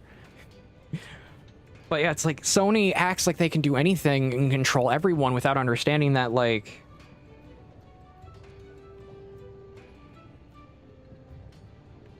because they act like they can control everything. And studios like Arrowhead, studios like Koei Tecmo, studios that work directly with them, they need to understand that they can't have absolute control over them, because the moment you have absolute control, the company that the studio that's been working with Sony as a publisher, basically Sony just owns them at that point.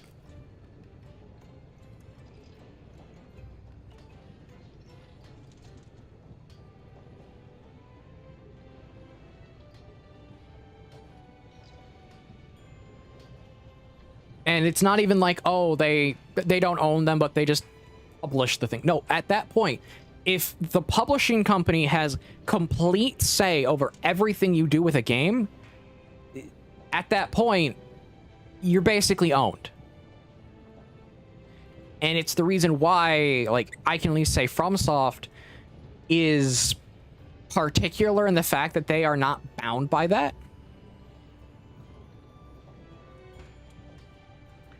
Same with, like, Bandai Namco. Bandai Namco is their own publisher. They publish everything on their own, so they can develop things like Code Vein in-house and then publish it on their own to every possible platform they want. Realistically, most people...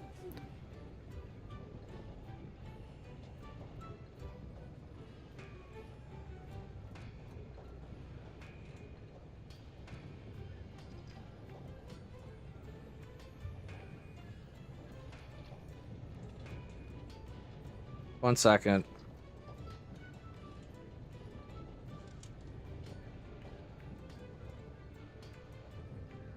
No onion.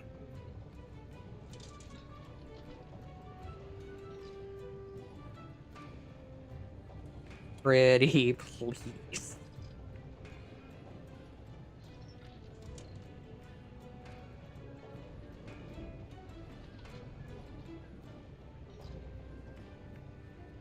Okay.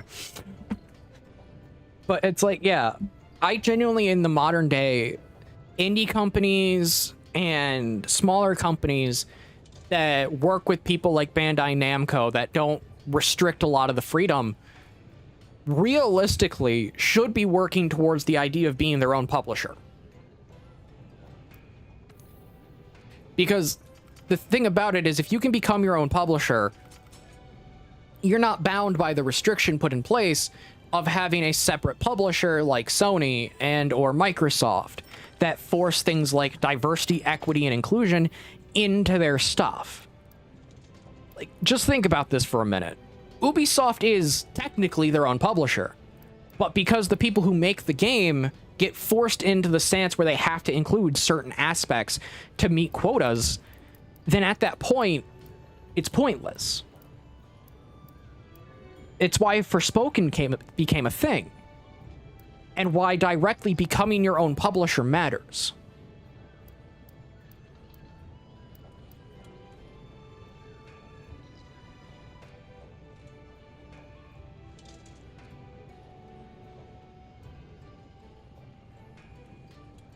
And the reason Ubisoft is an example of why self-publishing matters and doesn't matter is a very specific circumstance.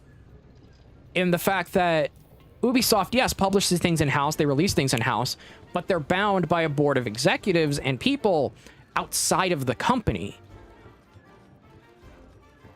They're bound by investors. That lack of... They're bound by investors who basically curtail what they can and can't do. So it's kind of like a double-edged sword to where it shows why self-publishing is good, but it also shows why self-publishing can be dangerous.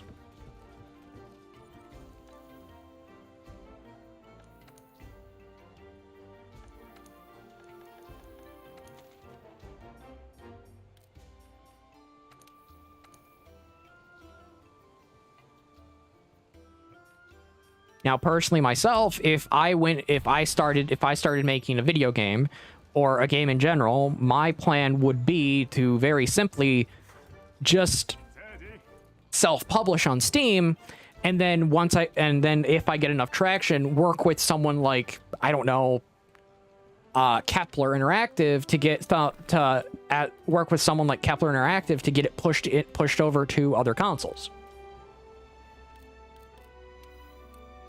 Because Kepler Interactive does not force ideology onto you.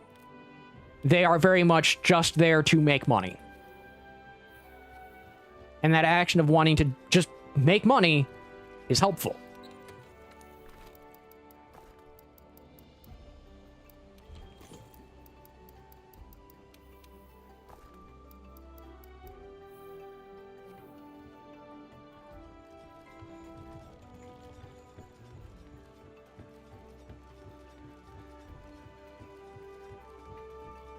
I think Asmongold talked about this at one point.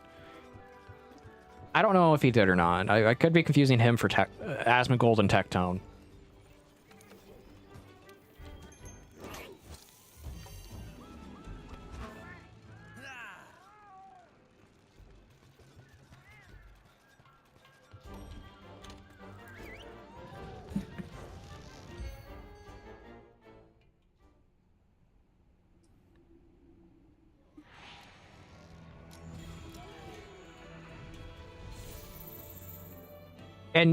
And yes, I will never say Tectone's name. I will never say any of the stupid stuff people have said about Tectone, because half of it ain't true. And the other half is completely taken out of context.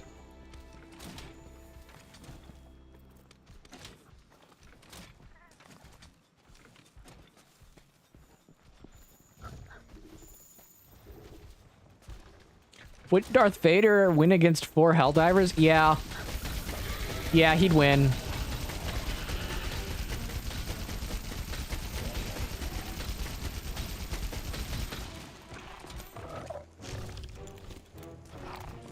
That's not even a contest, because, like, if you know what Darth Vader can do, and I'm not talking, like, the movies or the games, I'm talking the books, Darth Vader is kind of terrifying.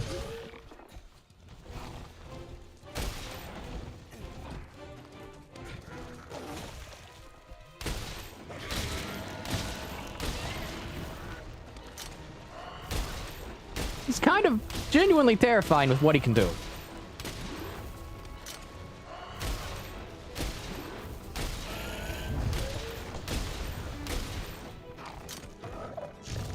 Like, it's genuinely terrifying what Darth Vader can do in terms of power, because within, like, the books or expanded universe books that take place during the time of the Empire, he just, to a point, would just casually flick his hand and people would die.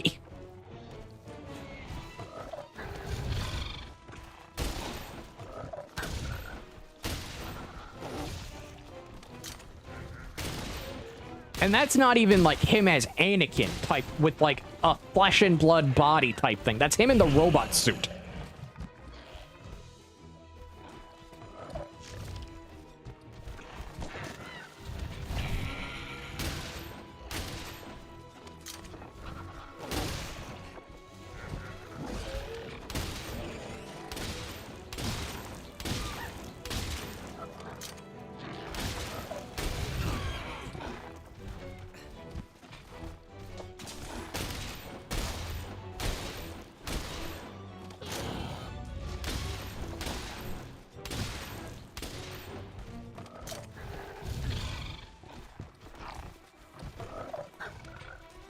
You can wormhole your way out of danger, but you kind of can't stop a man from just flicking his finger and you no longer can breathe. Or you no longer have a functioning neck. Because that's what happens.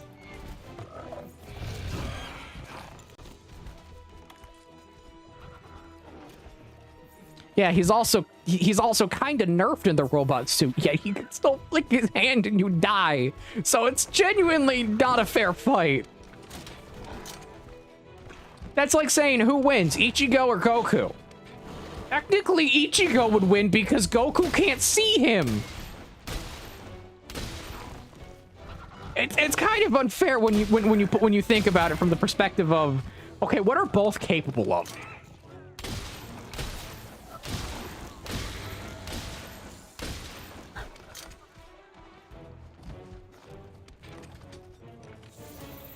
Also, yes, that stupid fight between Naruto and Ichigo that Death Battle did does not understand what the power systems are.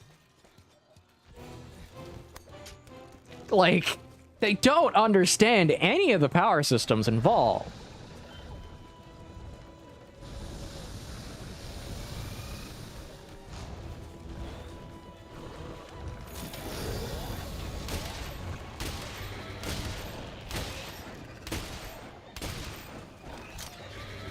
Why Death Battle in my mind just like they're not even good. I don't get the appeal of Death Battle. I really don't.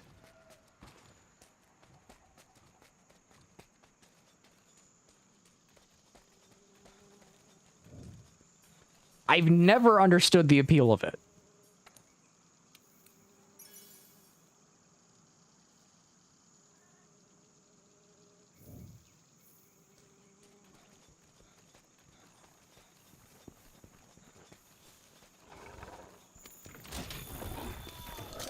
Yeah, most of them are one-sided. Like, that's the thing about it. Most of them are also just straight up one-sided because they want one character to be the one who no matter what comes out on top.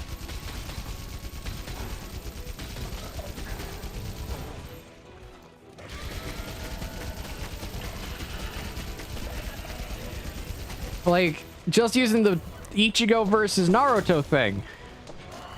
They gave Naruto abilities he technically shouldn't have.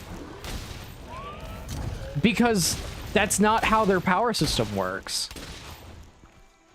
Nor is it anywhere, like, near what he would actually be able to do. Because a lot of the stuff that you see within Naruto isn't canon for the anime. Most of it's filler.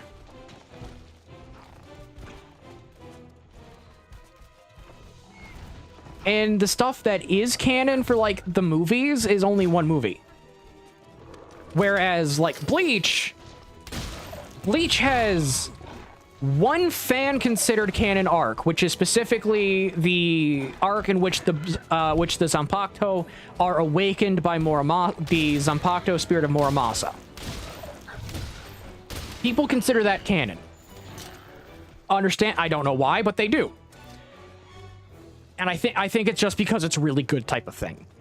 But no, like, most of, like, what you see for, like, Ichigo and Bleach, technically he can't be seen by anyone unless they can perceive the soul. Nowhere in Naruto is that a thing. You can see someone's chakra signature, but you can't visibly see the soul.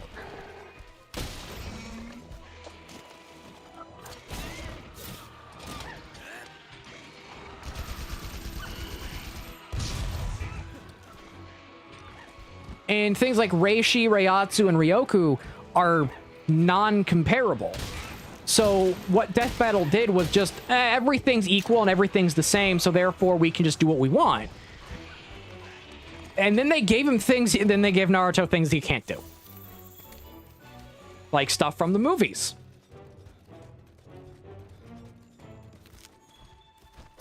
So yeah, it's just like I don't get the appeal of Death Battle. They go so much on fanon and not canonical anything to the actual writing.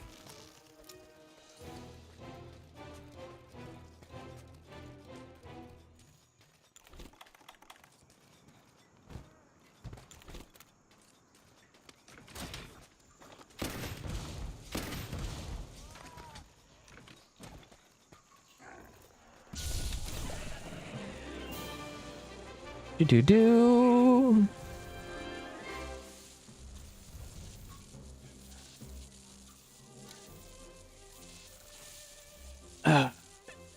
If they made a Gojo, a Sukuna versus Gojo fight, I don't think people would be happy. Be fair, people weren't happy with the actual Gojo versus Sukuna fight in the end.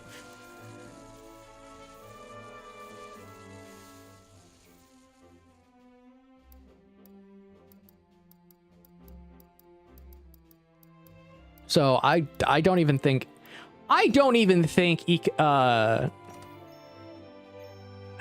whatever his name, Gege Akatama. However you say it. I don't think Akatama could even make people happy about it.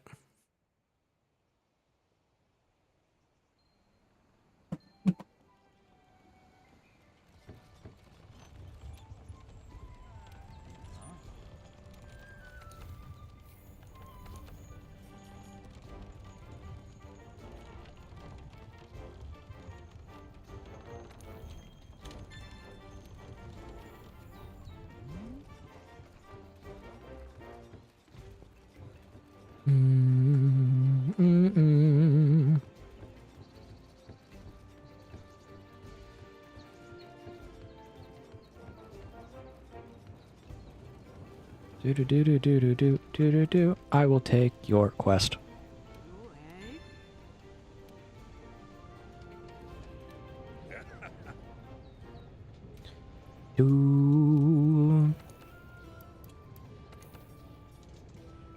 I need 4 of the claws.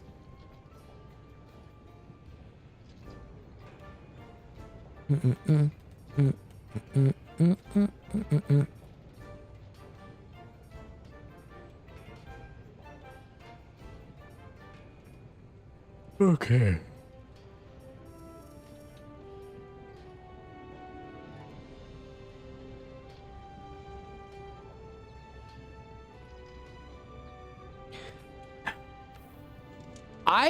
Okay, out of all JJK, I'm gonna be honest, I don't like any of the characters. I don't like any of them. And that's not me saying they're bad. It's specifically, I just don't like JJK that much.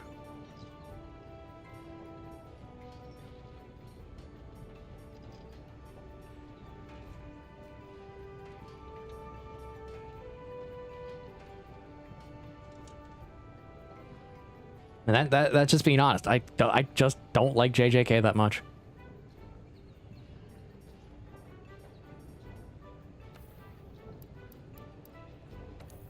It sounds, to be blunt, I'm not the biggest fan of shonen in general. It's why if you ask me what's the better Full Metal Alchemist, it's Full Metal Alchemist. Brotherhood is just shonen. It feels like a standard shonen.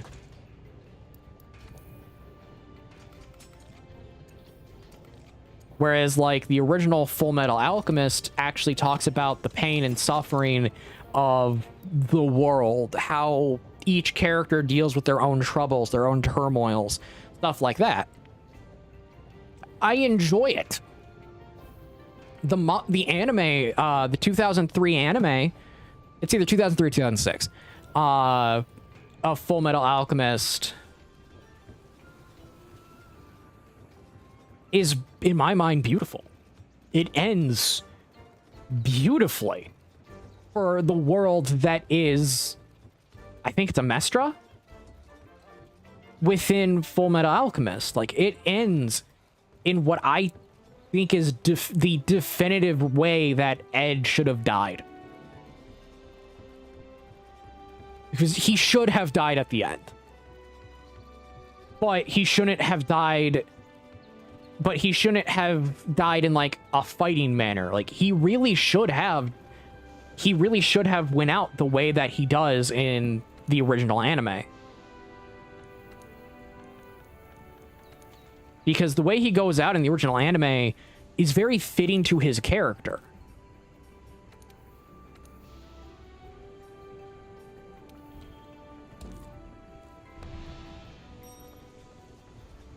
And he didn't even really die at the end, where instead, by saving Alphonse, he sacrificed his time. He literally used his time as the equivalent exchange. And that action of using his own time, yes, was able to be a sufficient material to bring Alphonse back. But in the end, Alphonse was brought back with none of his memories post him being turned into a suit of armor.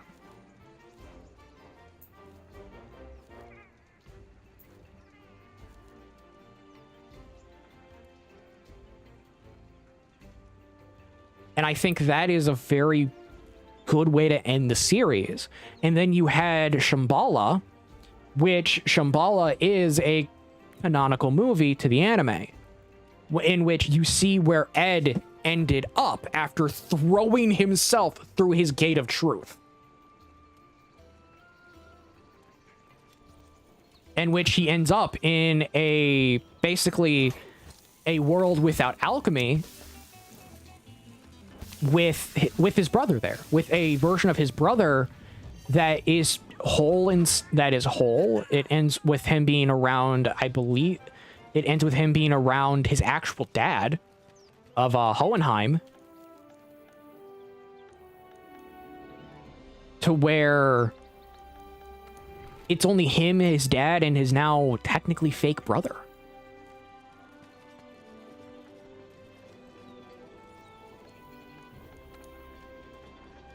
In a world with no alchemy, but in the end, what does Ed do? Ed does what Ed does best and just becomes an engineer.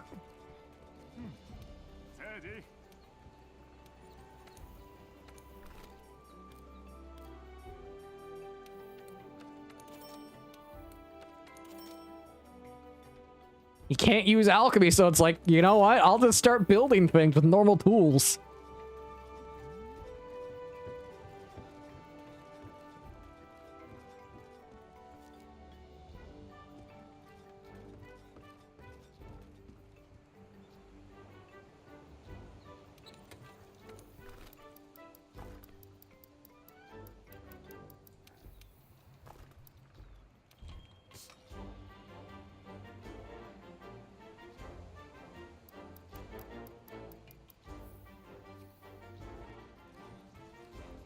I'm gonna be honest, if someone, like, that's a way to think about it.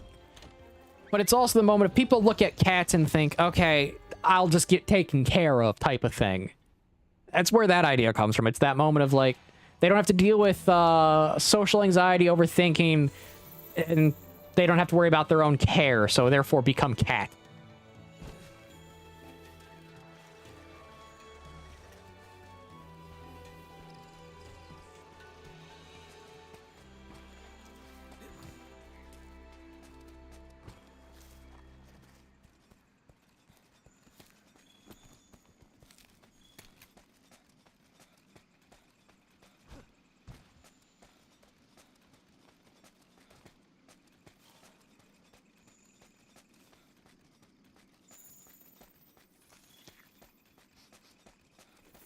I found it.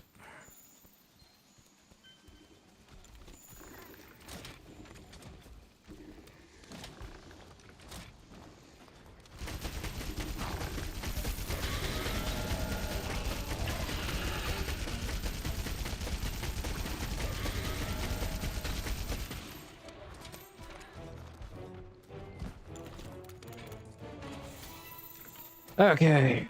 I gotta break its arms. Get over here so I can beat your arms with sticks.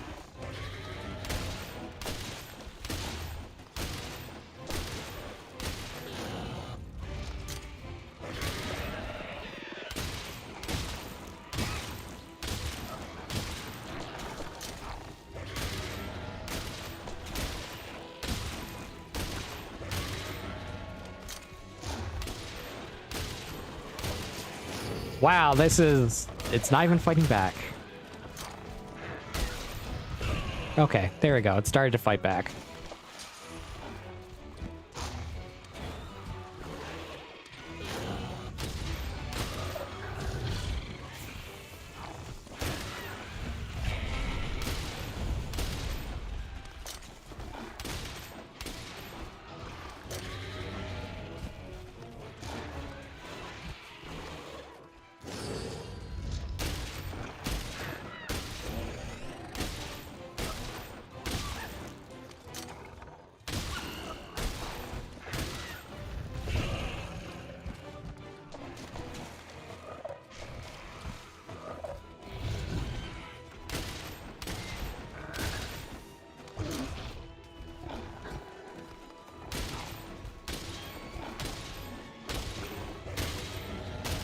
The dichotomy, from everything I've read, the dichotomy between Gojo and Sukuna is specifically done the way it is because Sukuna is supposed to represent the person who has as much power as humanly possible,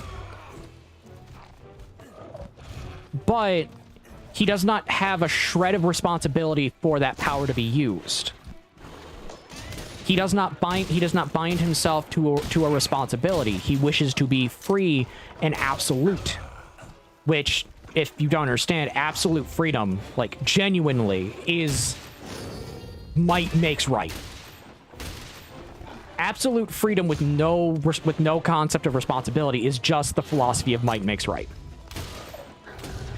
And that's basically what Sukuna is meant to represent, while Gojo is supposed to represent the opposite. The one who has all the power, but all the responsibility. And that shift in how it's supposed to be represented is, as explained, shown in their domains. One is sealed, while one is not. Gojo does not. Gojo cares what his domain does to people, while Sukuna, because he believes in absolute freedom and that anything he does is therefore right as long as he has the power to back himself up, is the direct reason why it's open.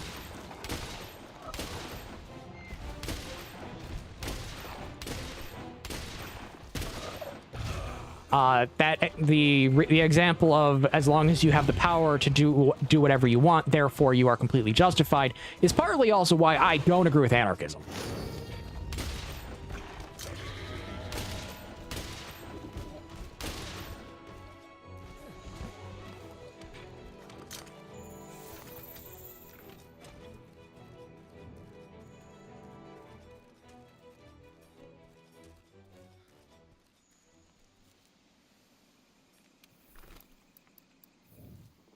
Each of those it's not that deep, but each character was supposed to represent a specific metaphor, and he got the job done.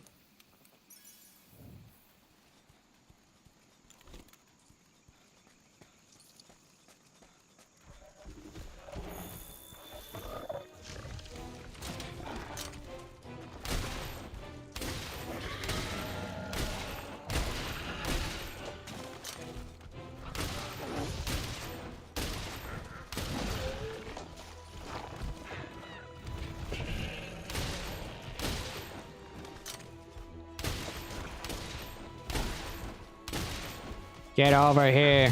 I need to break your arms.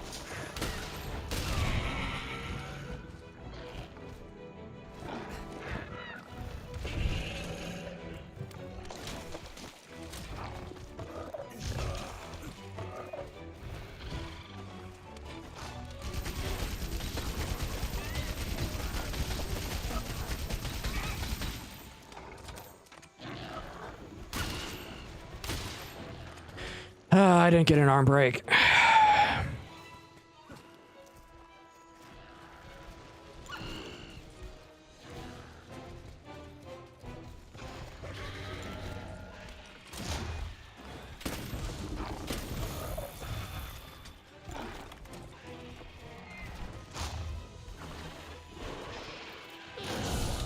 Get trapped.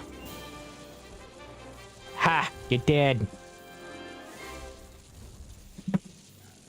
well, technically not dead. He's just turned into... He was just captured alive, so we can gently take his skin, his bones, his face, his eyes, his claws, and just turn them into pants.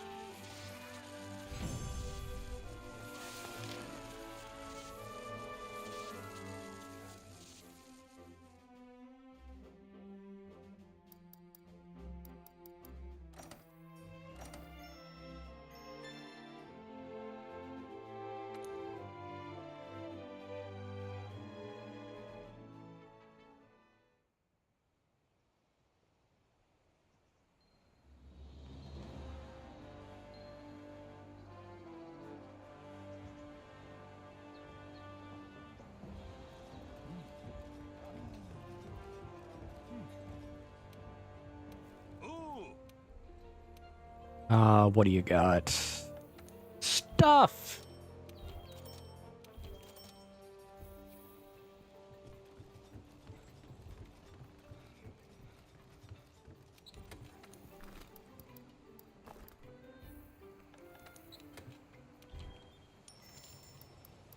Okay, there we go. Everything is sold.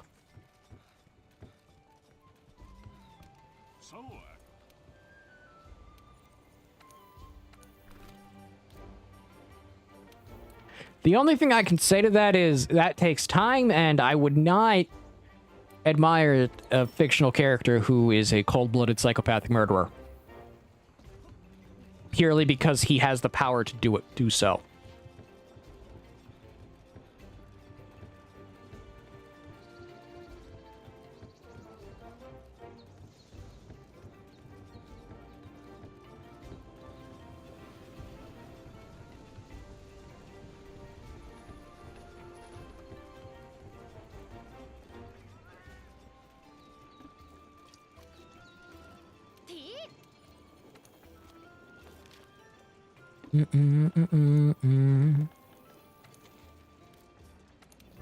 Say cheese.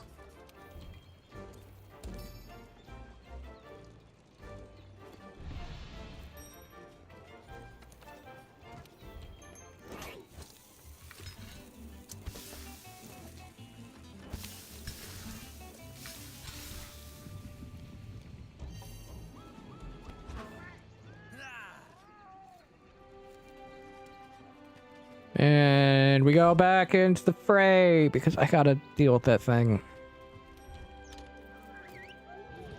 We're off into the great blue yonder to be lost again. Was it high? Was it low? Where the heck did that one go?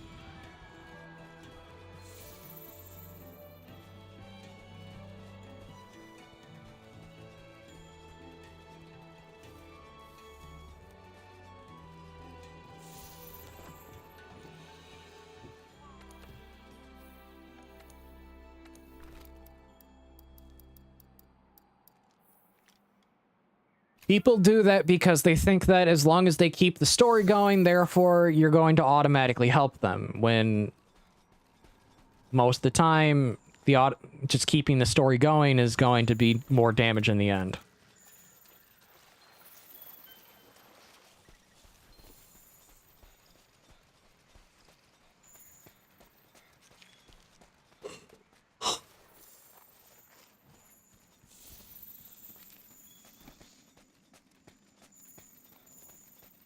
Get over here.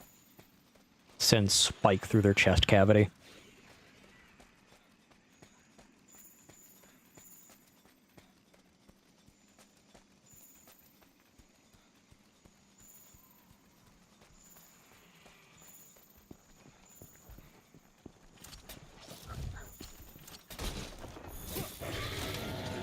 Gonna break your leg.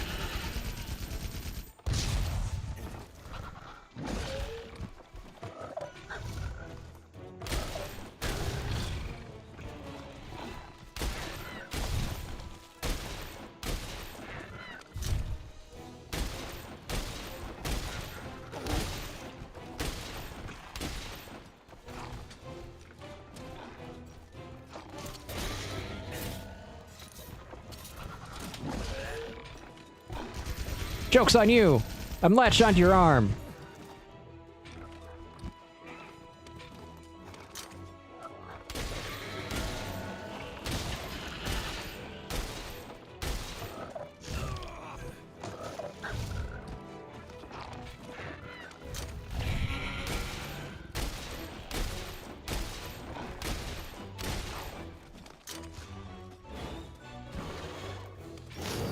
No.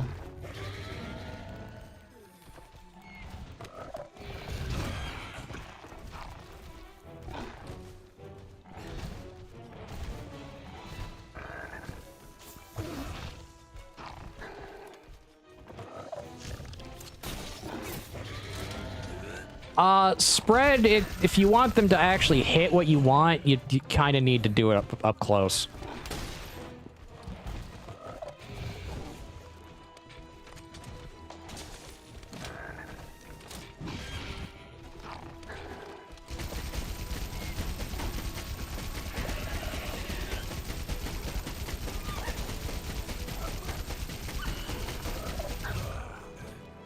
Also, I'm trying to hit its arms.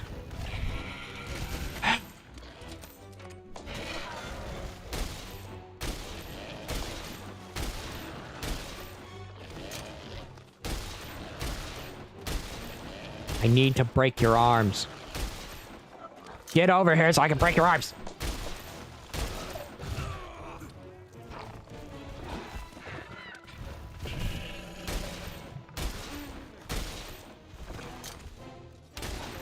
Right now, I'm just trying to level up my gun.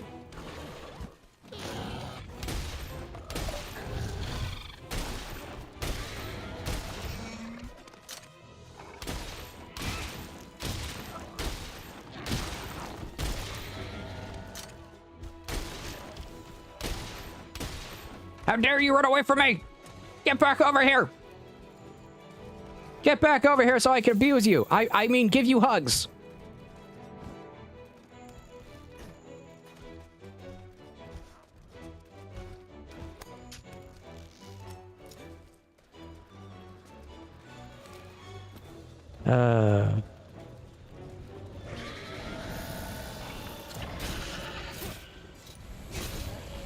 I said, I want to give you violent hugs.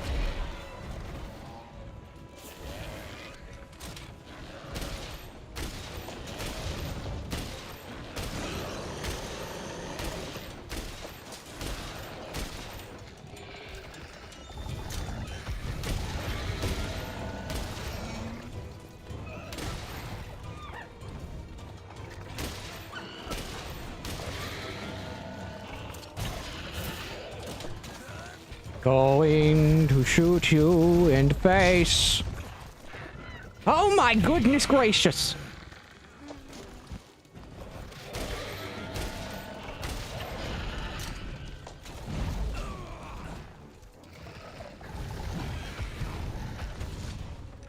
Come say hi to Hattie. Why am I randomly quoting Battle Luck Theater right now?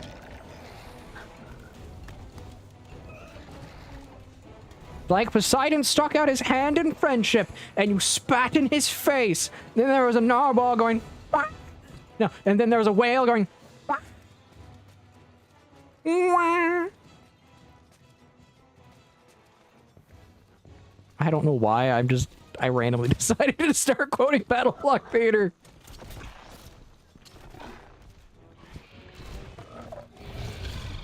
But like, it's a good game, so there's nothing wrong quoting Battle Block Vader.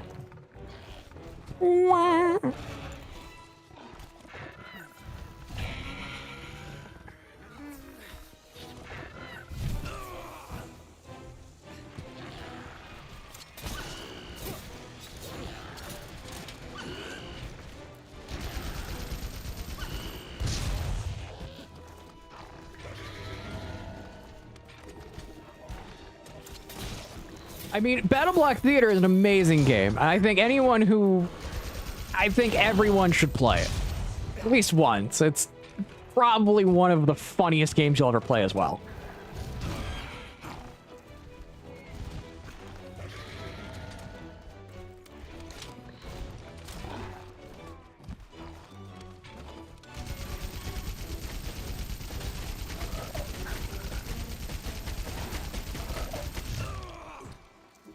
If I could convince Icy to play it with me, I would.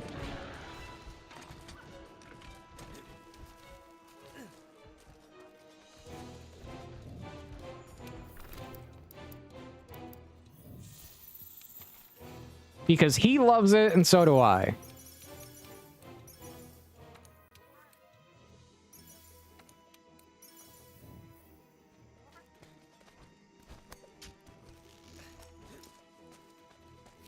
It's just a very fun, stupid puzzle game that you can just do shenanigans on.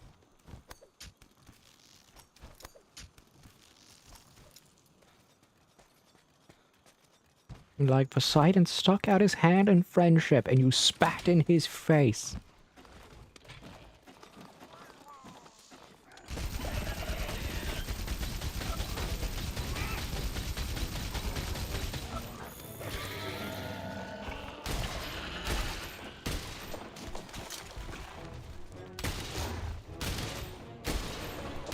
Can I break your arms, please?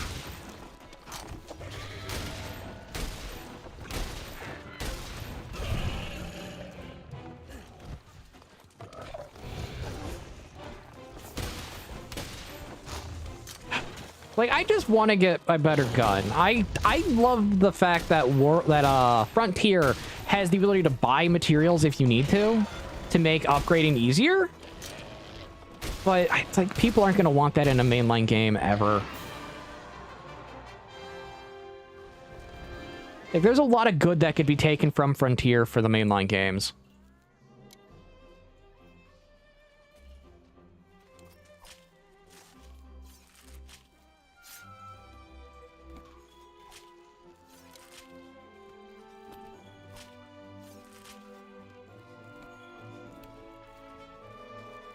I couldn't get the capture. Sad. Biggest of sad.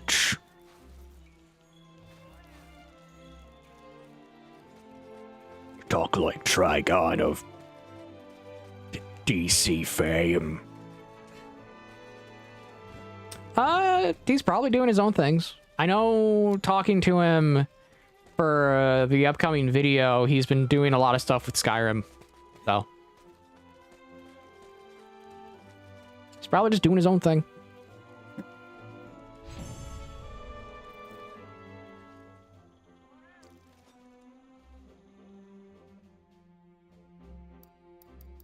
Yeah, endpoints as a system shouldn't.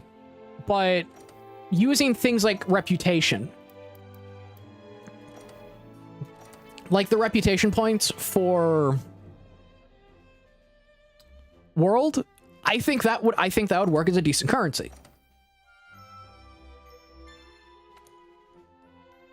Like some way to make it work.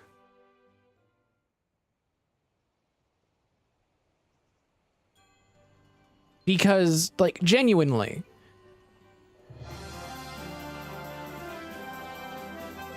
don't you dare wiggle your tail in front of the camera.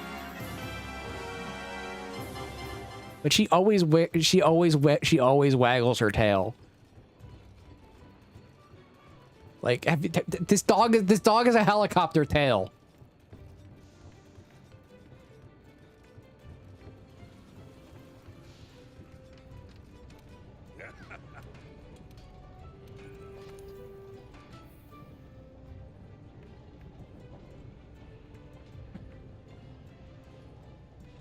Give me a second, you two.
It's better pay with money rather than your soul. If you ever solo Sappy, you... Nah. Yeah, that's also the thing, like, if you, like, helping low-rank players, sure, it's fun, but it's also, you're at that, if at the point you're helping low-rank players, genuinely you're probably too strong, and it kind of makes the hunt a little less enjoyable.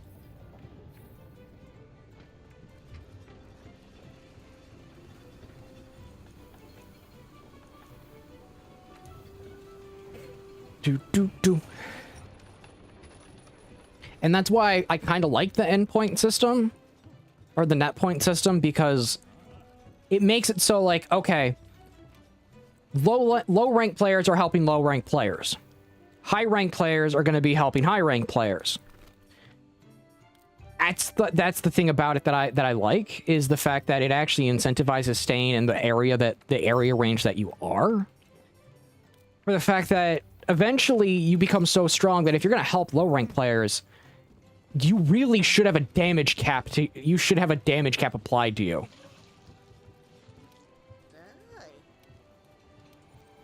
But rarely ever is a damage cap applied, which creates the situation of, well, you're just you end up just being super strong at the end.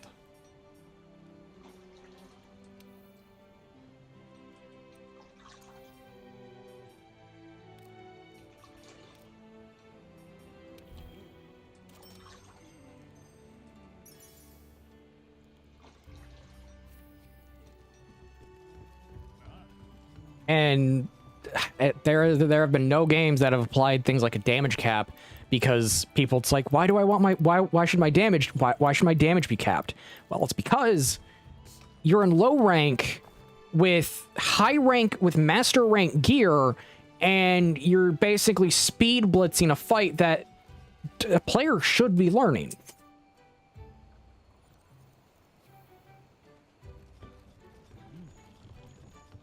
That's genuinely why it's like, if they don't want to put a damage cap, I think like something like the net point system should probably exist in its own way, to where it's not pay to win, but you farm it in game.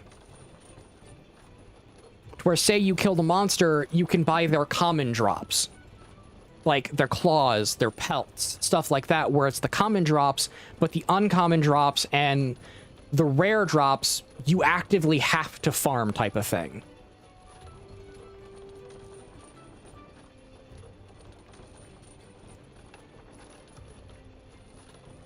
Where at that point,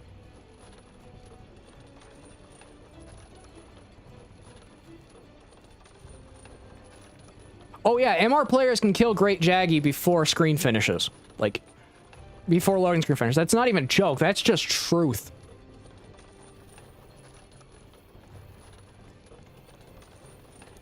That's just truth. A master rank Great Jaggy, I think the fastest I ever killed it was under 5 minutes.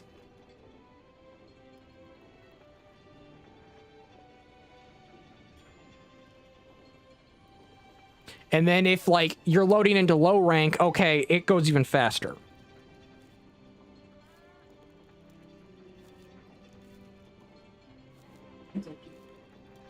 No, that's from where they bombed it. Those are mine. Casper, get in here. Can you let them out?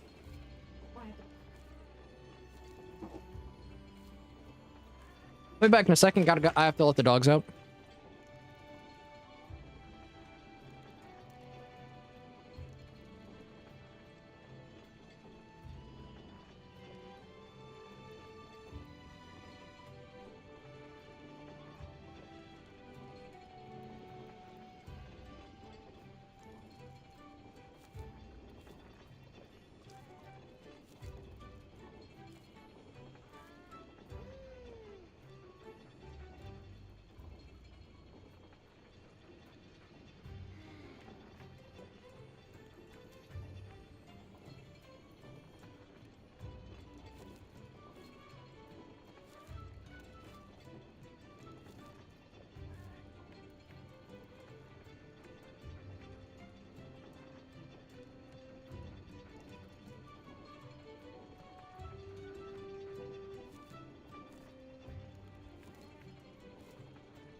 Yeah, I'm back.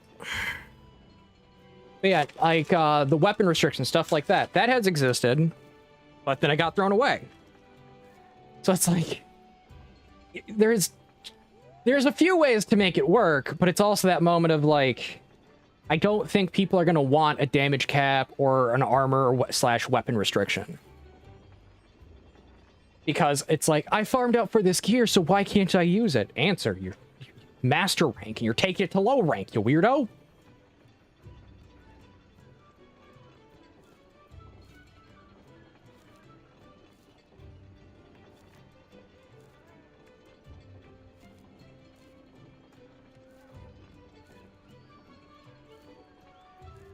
I have chicken soup.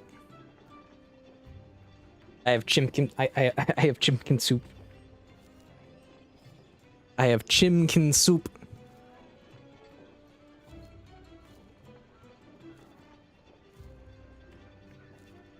That could work. It could be a option by an option by the host.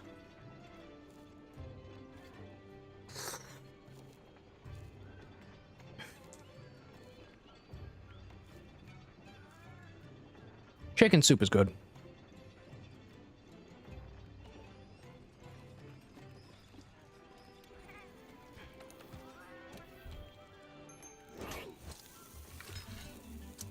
Chicken soup is good. It very much is.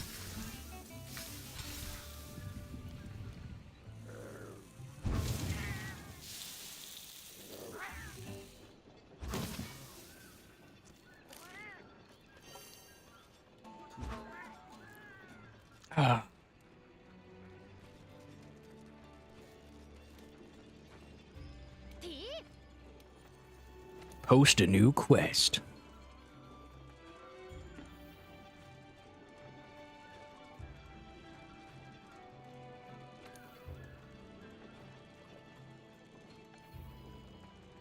Thank you for the luck.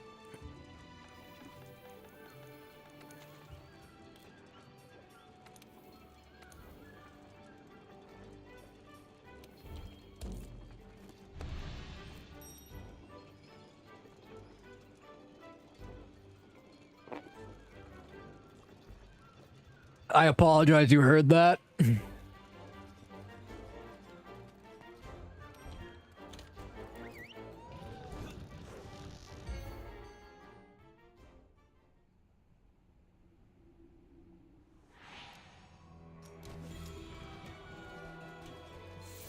We move like the wind because I'm Catman.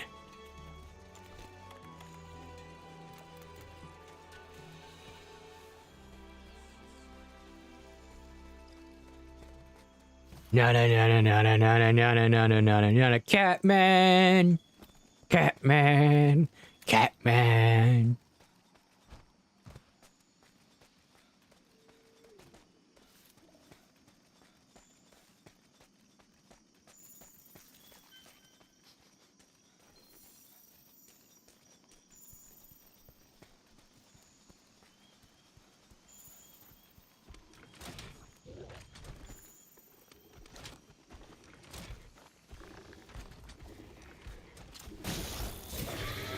Get in the face.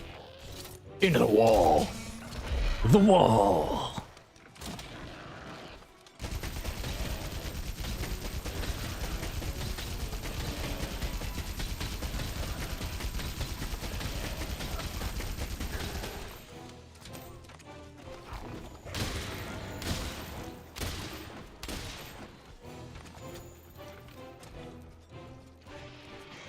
Quit your running.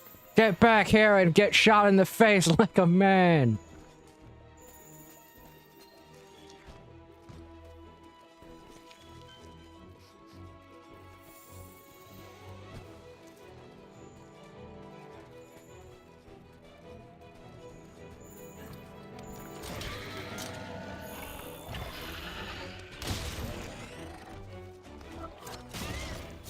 There you go, you're taking the shots in the face like a man. Well, more so into your neck.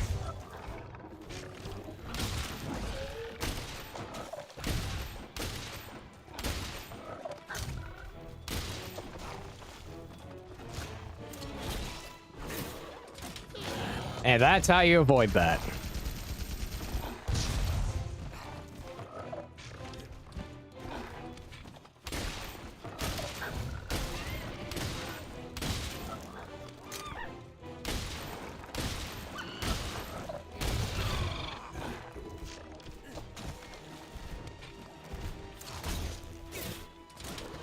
Okay, one side of its body is tenderized.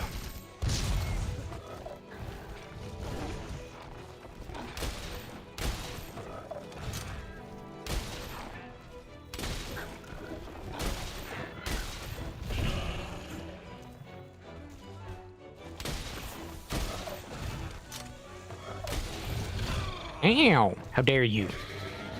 How dare you, Bobby? Bobby? Why did you just jump? I don't know, Dad.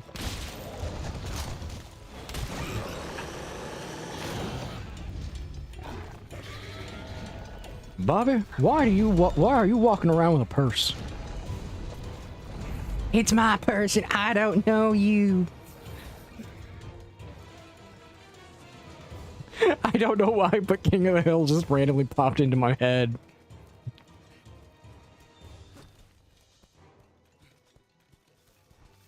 I call upon my stand. Propane.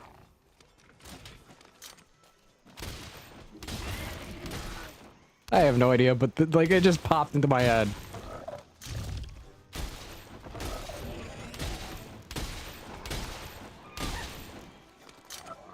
I don't need a permit if it's not structural. Why did that? Okay, there's no one. Am I the only one who remembers the episode of King of the Hill where Dale builds like a multi-layered like tower, but because it's not counted as a structure, it doesn't break building code, and then a building inspector comes and the thing just falls.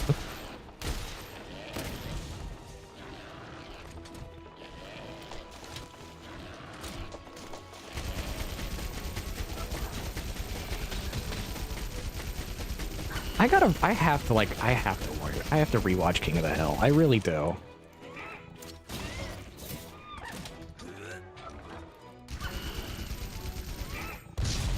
Downside is like I can't do like a watch along of King of the Hill for streaming because it's owned by, I think it's owned by Warner Bros.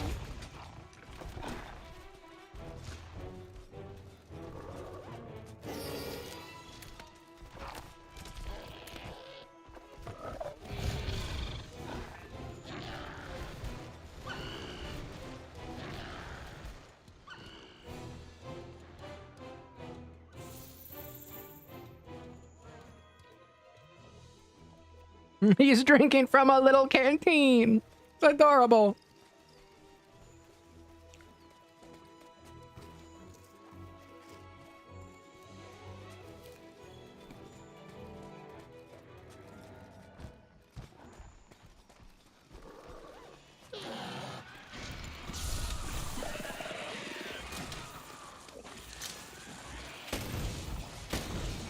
There we go.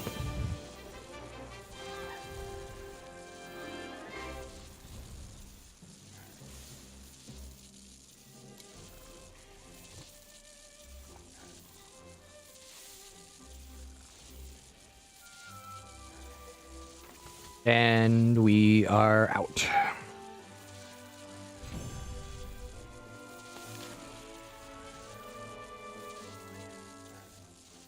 It's time for some buttered bread.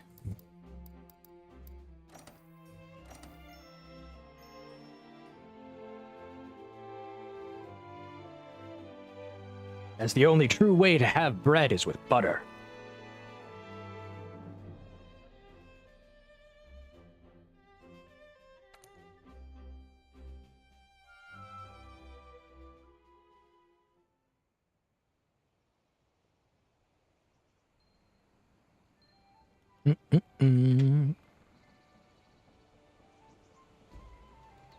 Why am I getting a bunch of DMs?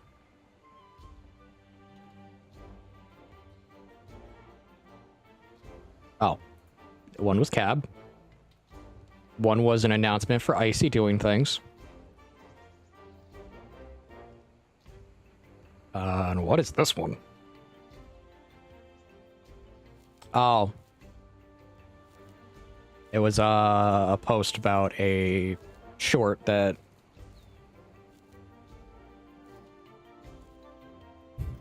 Thank you and be safe.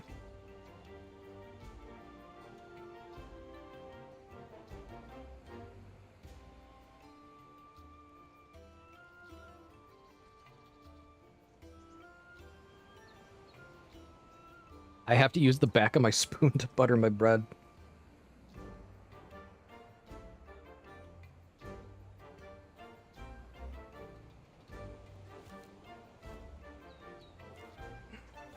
The moment you have to use the back of a spoon to butter bread.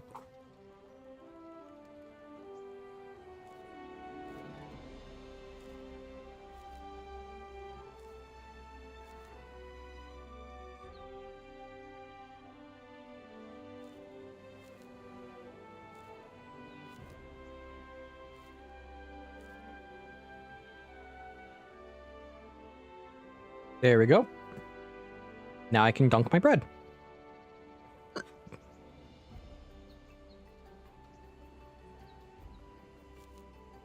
Now that is good.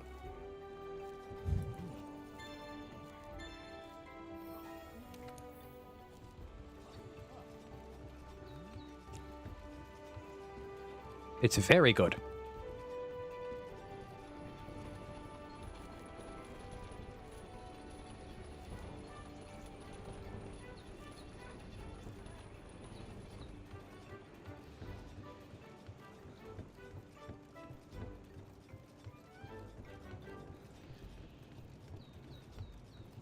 Let's go craft the upgraded gun and see if I have what it takes to fight Nergigante.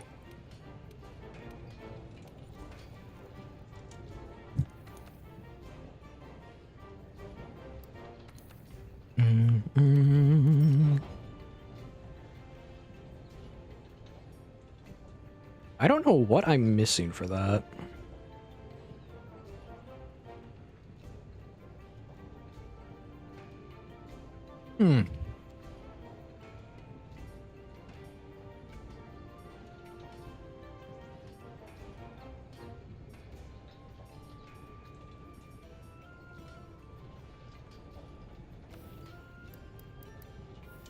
Okay. Now. What? Okay.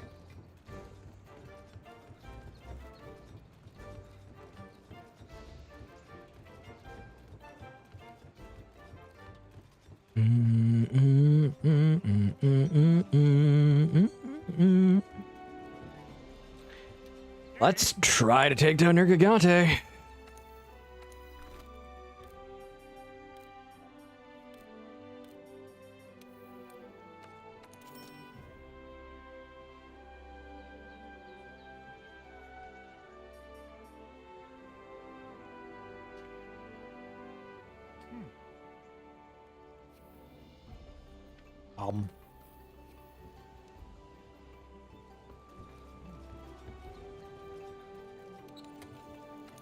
Manage items, restock.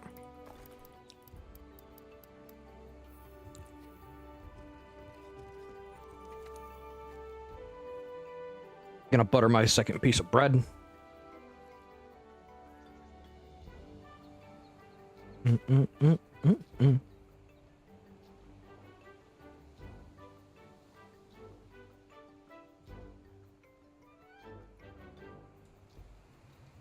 Oh, look at her just lying there. Acting all purty.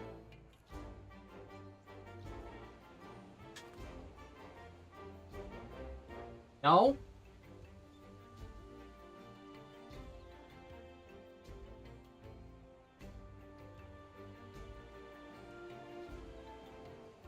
She's just lying there on the bed using the pillow.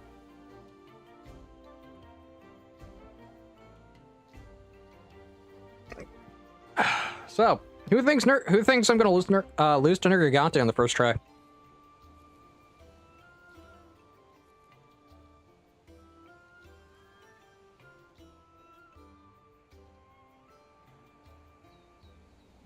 Because I think I do. I think I'm going to.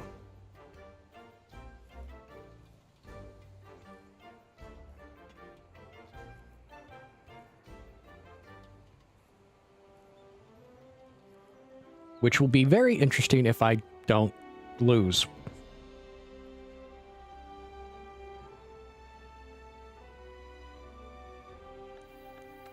Let's do this.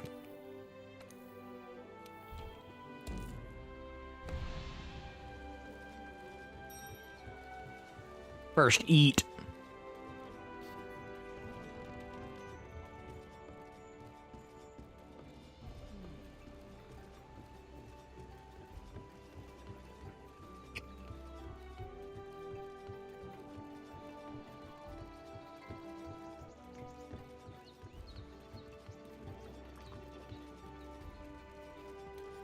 Pay with money, chef's choice platter.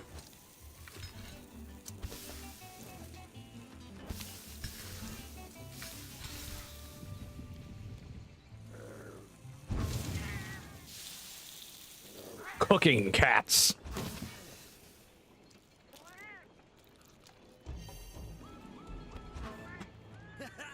I mean, look at them. Look at them cook.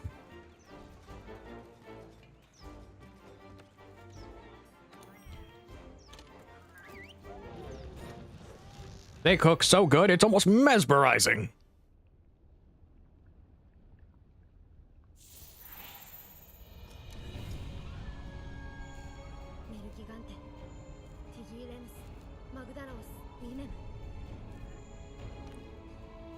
Let's do this.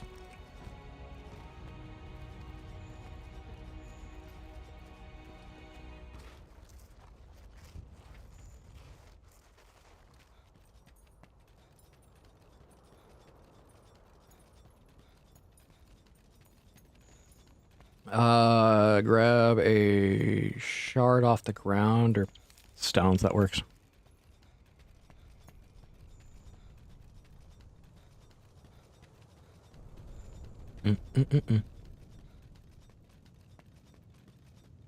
Oh, it's in its den. This is a dangerous predicament I'm in, actually.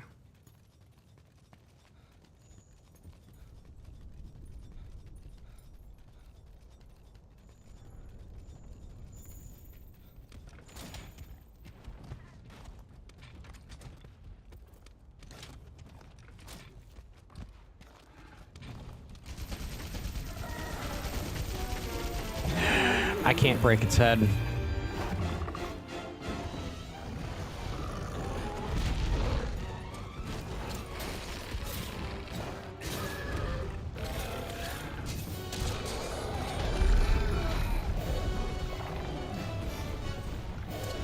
Yeah, no, I have to break its head.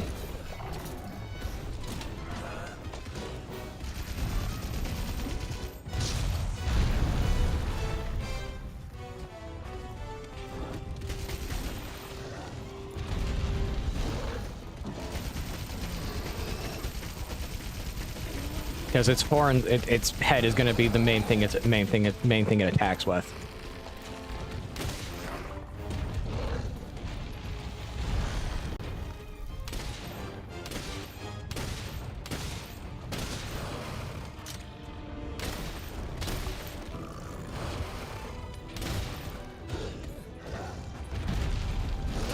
That's why.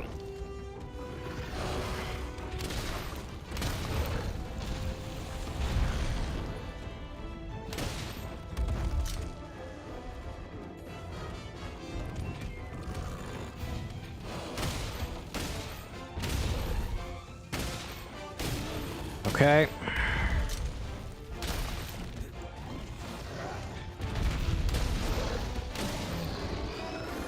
Yeah, the main thing I'll be hitting it with is spread 2. If I had spread 3, I'd be using spread 3.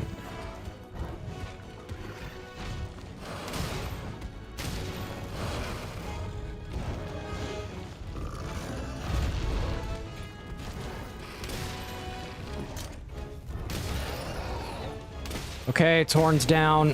One of them is down.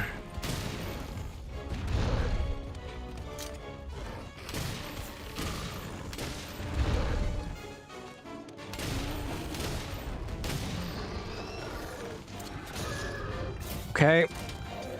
Latched onto its head.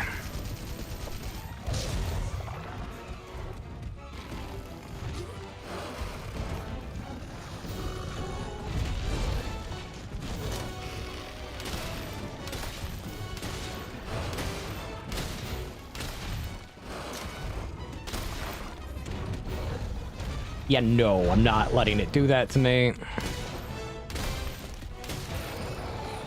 Okay, got both of its horns.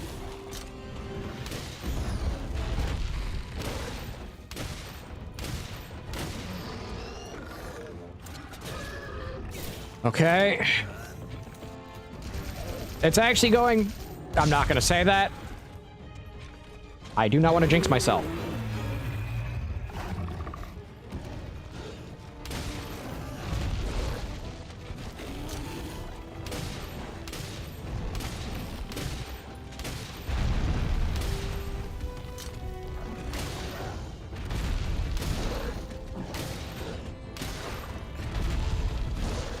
Yeah, no, you're not gonna shoot me. I learned. Ow, you hit me with your tail, though.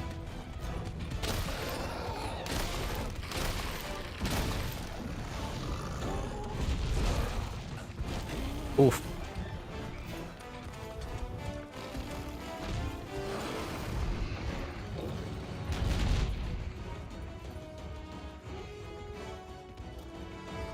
Heal.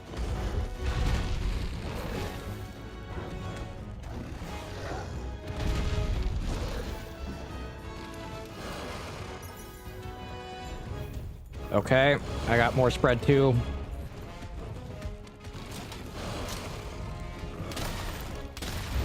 Because yeah, the deciding factor of this fight is going to be how much can I keep spread 2 active.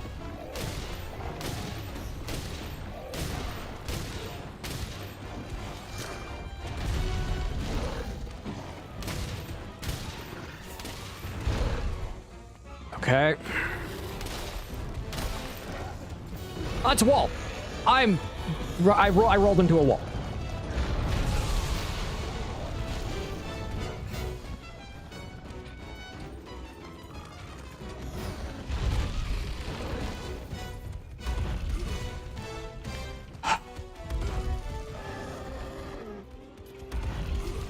Stop it!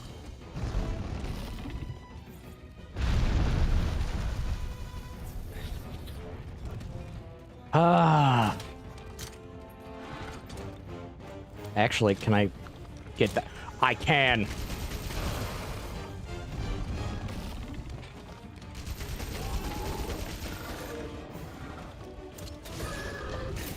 Good, good, good.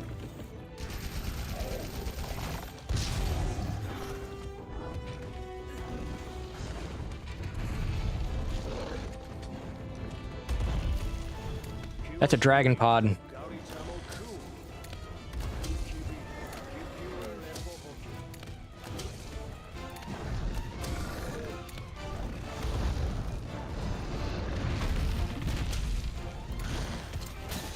Hit it in the face now. Get it into the wall.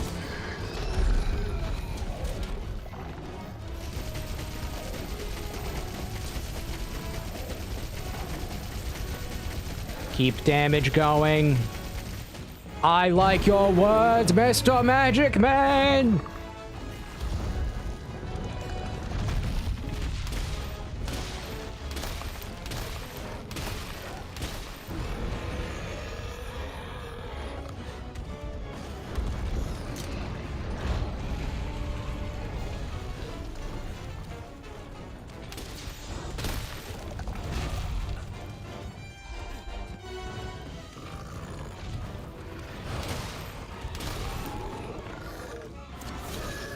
Okay.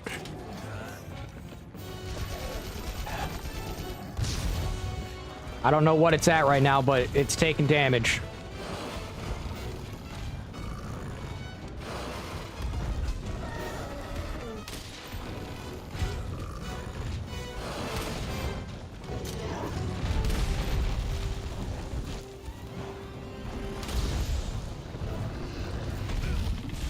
Oh no. Thank you, cat. Thank you, Gunny!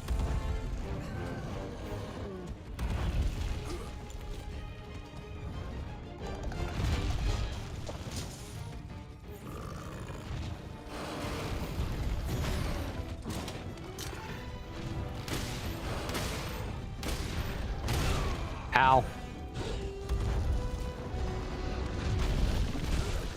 Dang it!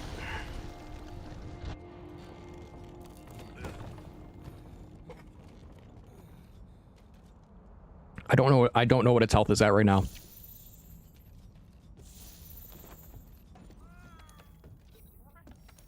Just do this. Refill as much as I can.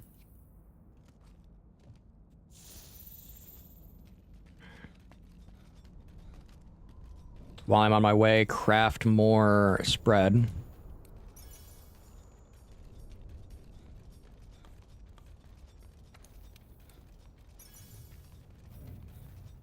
Okay, let's move.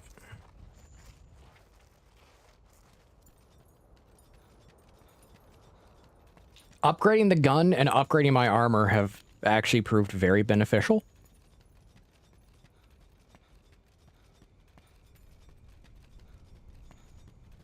Like, extremely beneficial, I'm gonna be honest.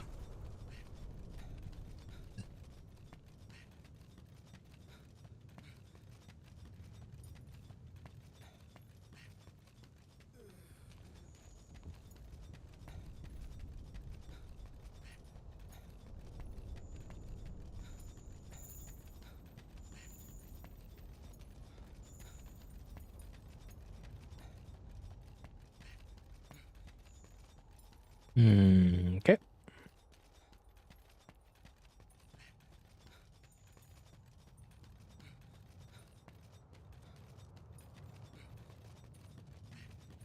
It's sleeping. Oh, that's useful.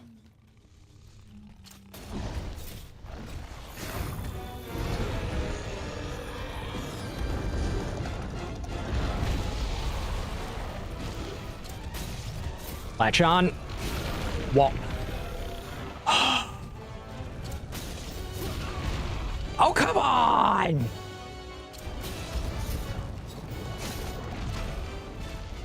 What? Oh, great.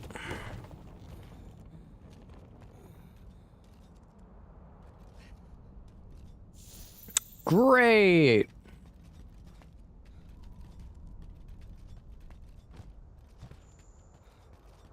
You know what I'm having for dinner tonight? I'm gonna make me a hamburger. Not a hamburger with cheese, just a hamburger. Add some ketchup, some mustard.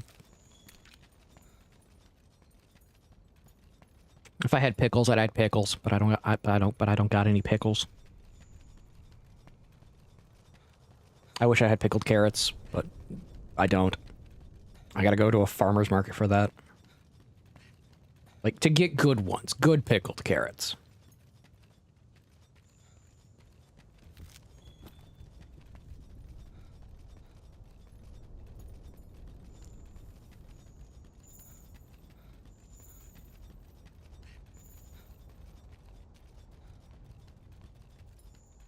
Okay, that's the slash berries. Is this the schnozberries? No, it's not.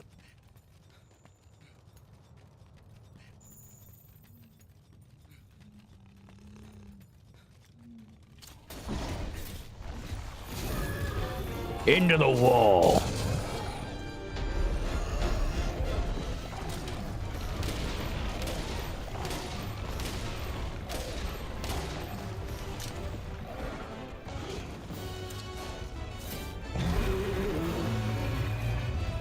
Thrown off.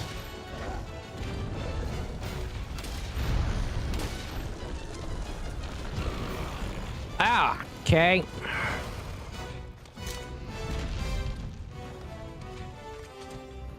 No!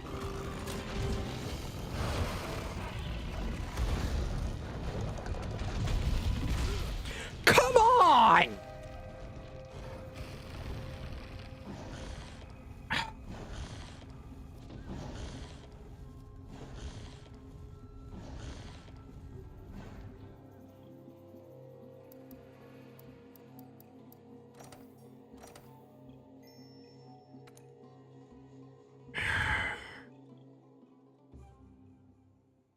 That was stupid. I don't know how the second claw hit me. That makes no sense.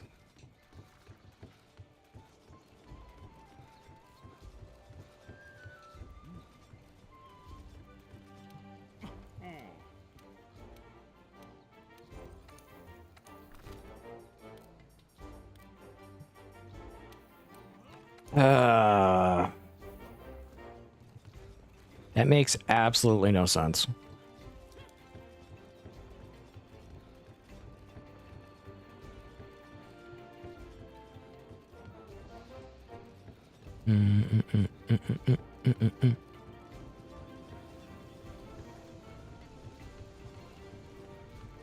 Are those what I need? Do I need Nurgi's claws?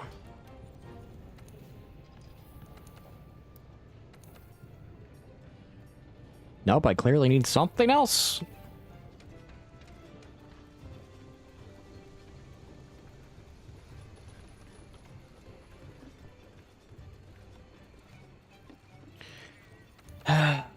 Okay, let's try this again. Shall we? Let's try it again.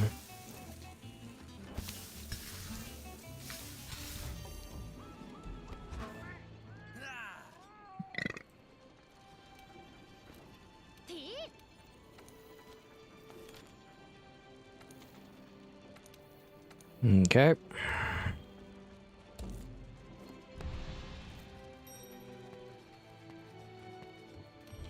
Let's go.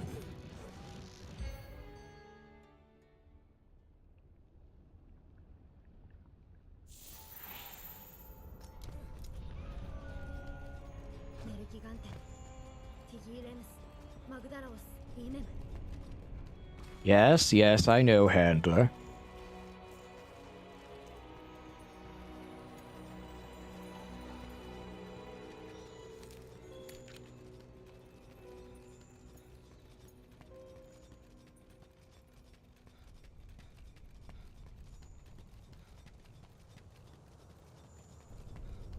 Okay.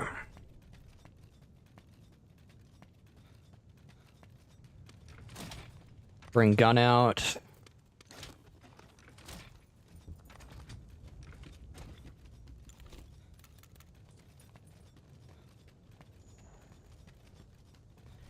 I need something to throw it into a wall. There it is.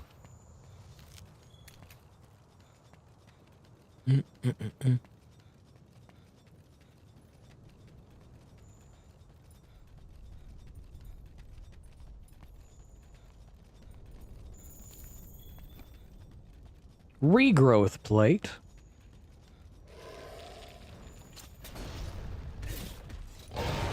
Come on!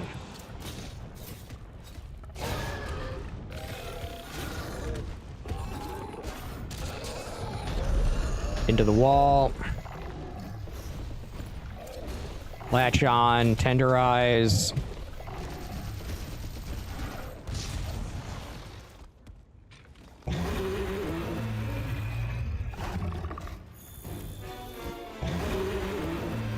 Okay, Nurgi, you don't need to roar twice.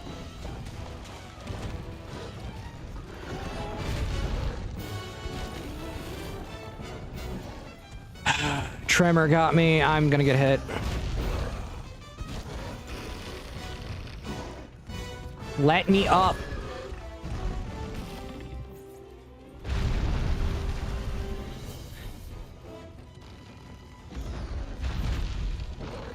Heal. Okay, thanks, I guess.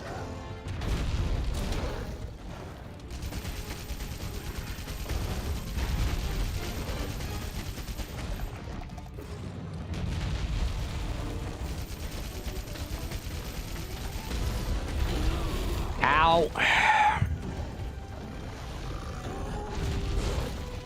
You!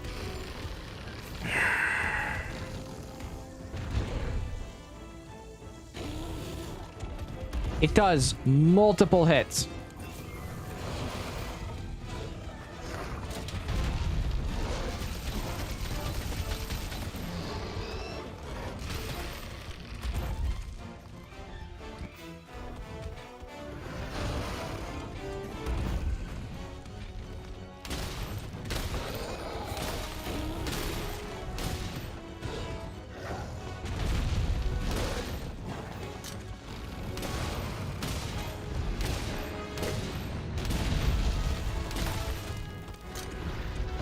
Gotta break its horns.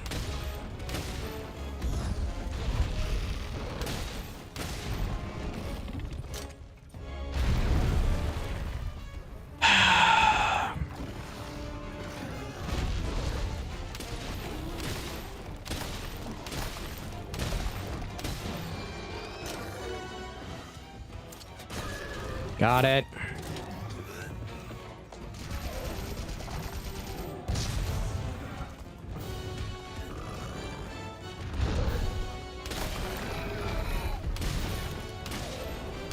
I got the knockdown. Good.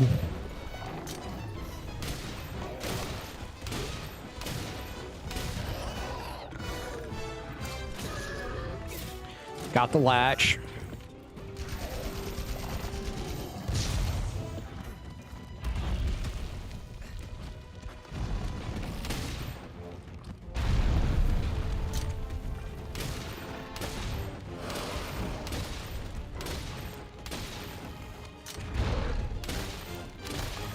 Need to break its other horn.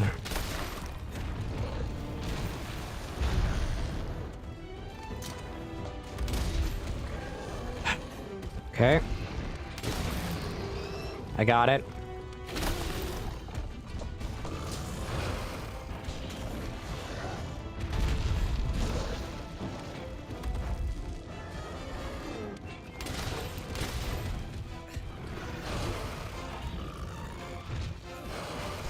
Heal me.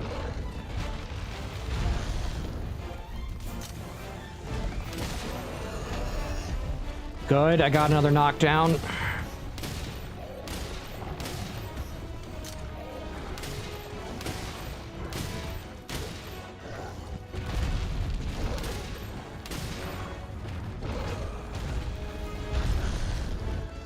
I gotta put my gun away.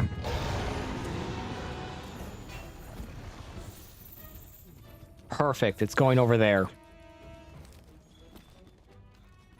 Dragon treasure?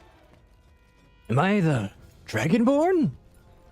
Dovahkiin, Dovahkiin, I am dragon.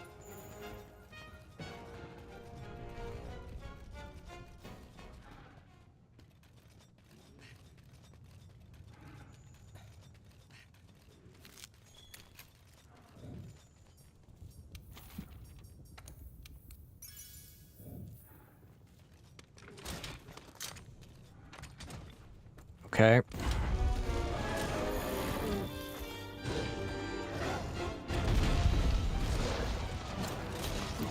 Got it. Into the wall.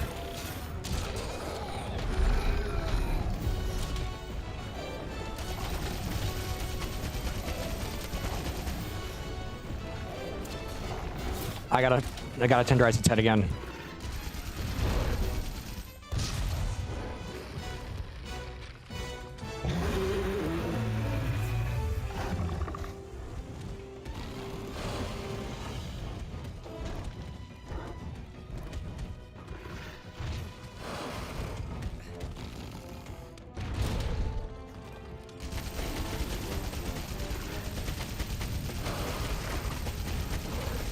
I tenderized its head. Why? Okay, it gotta take more. It's gonna take more than one.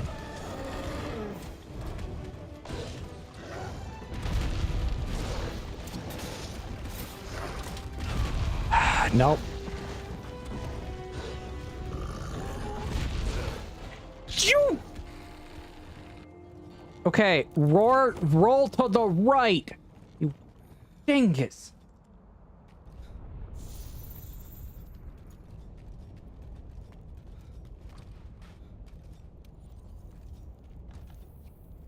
I can't eat yet.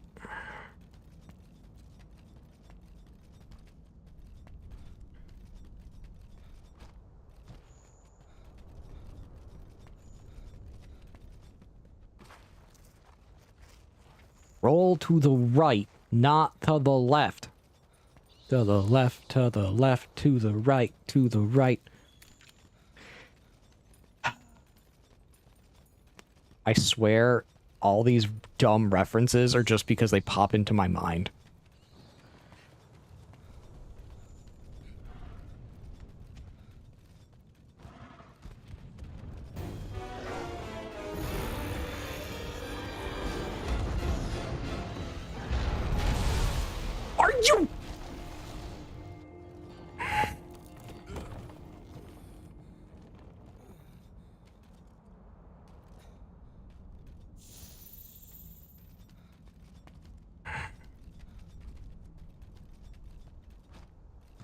Yeah, one-shot me! Because you're stupid.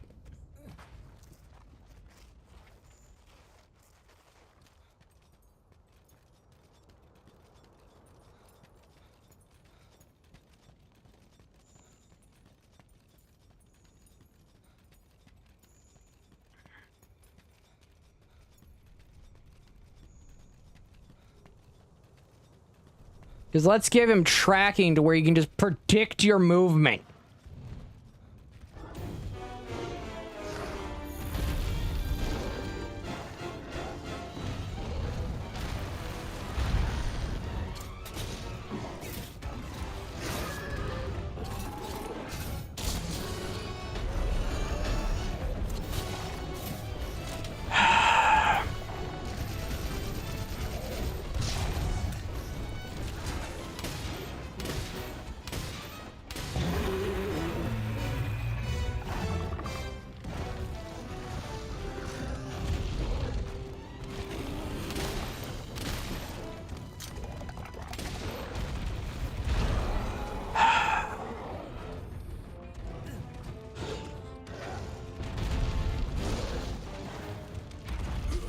You...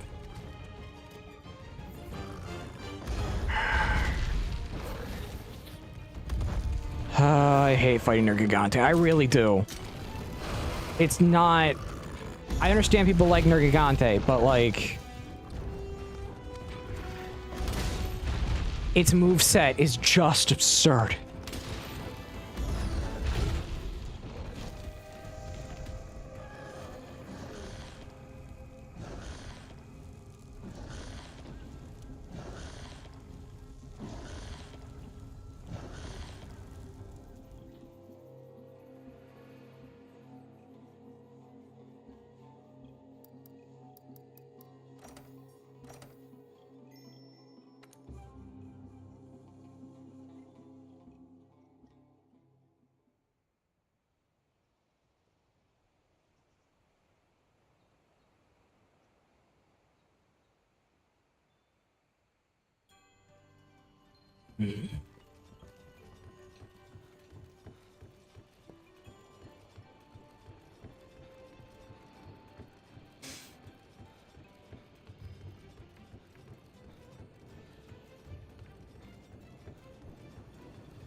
Okay.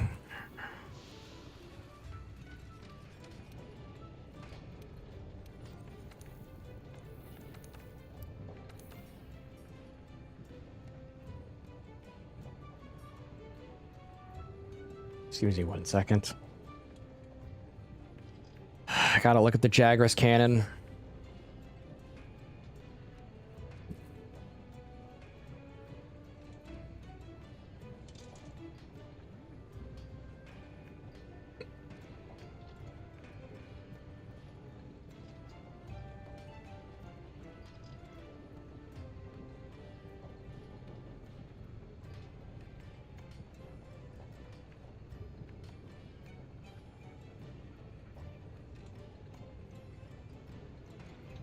And in 3.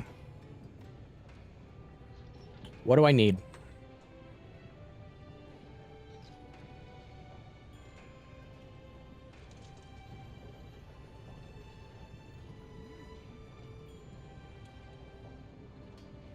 Upgraded from the Great Jagras.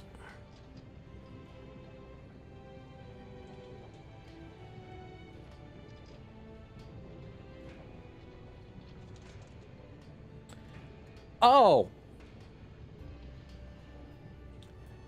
You need Valhazak Talon.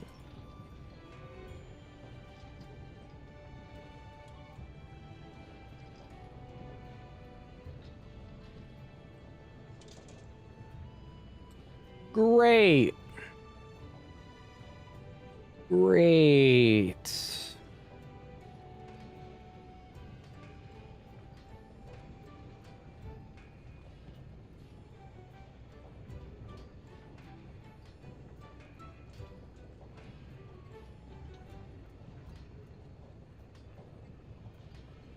What about the Blazing Assault setup?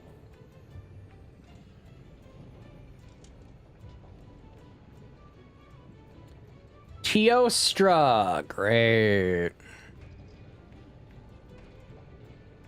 So, yeah, no, I'm locked at this level of weapon right now.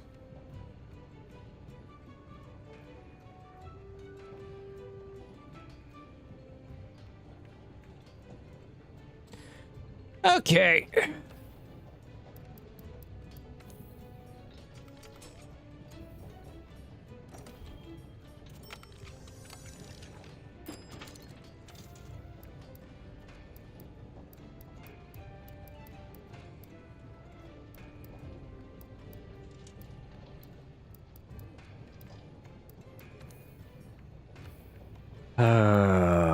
Okay, what do I have in decorations? Trash is what I have.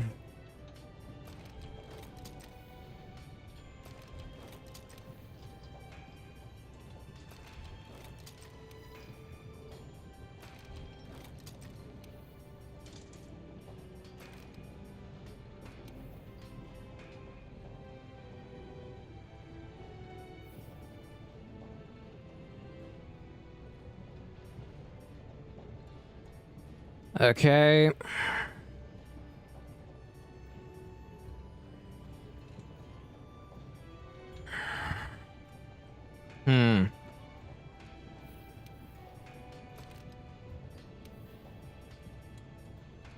So, basically what I need right now is vitality.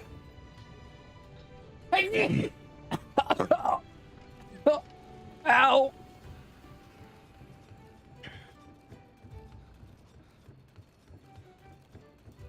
Ow! That hurt.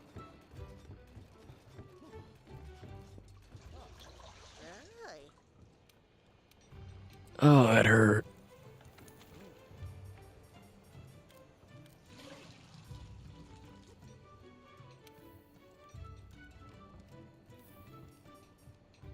Oh, that was pain. That was painful.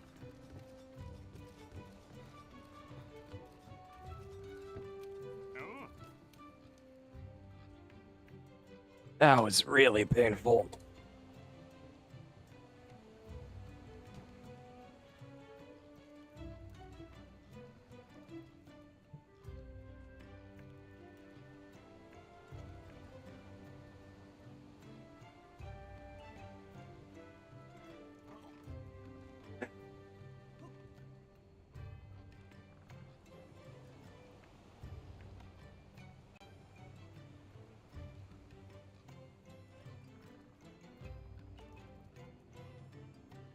Give me a second.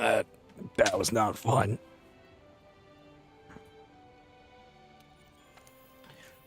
Oh.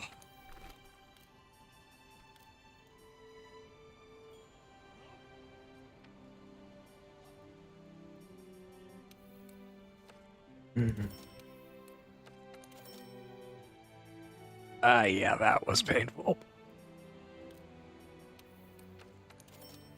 I sneezed and then I went into a cough, and I was like, oh yeah, no, my lungs are gonna burn.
Yeah, I don't have Valhazak yet.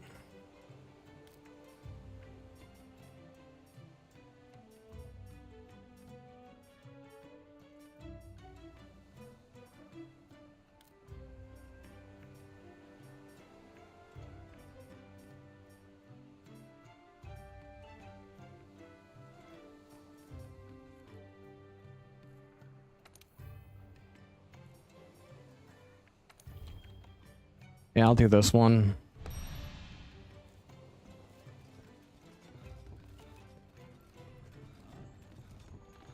Seeing it's two of them, that gives me better luck.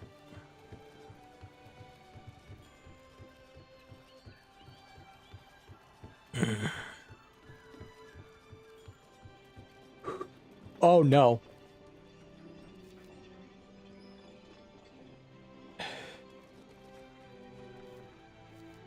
It hurts to breathe now. Okay.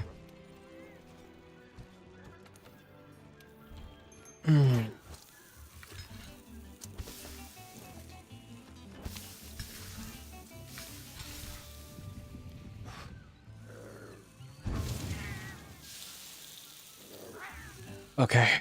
I no longer feel the pain in my muscles when I'm breathing.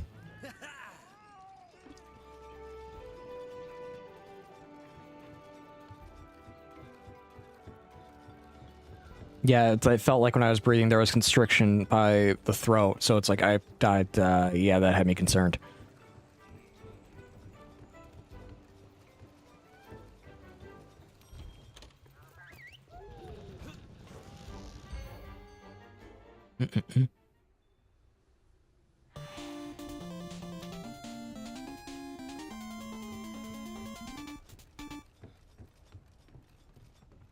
What was that? Oh. Oh no, it's the tiny one.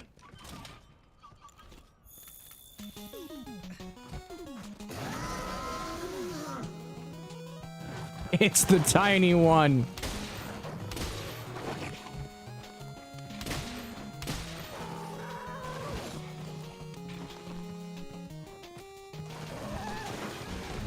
Why are they playing chiptune?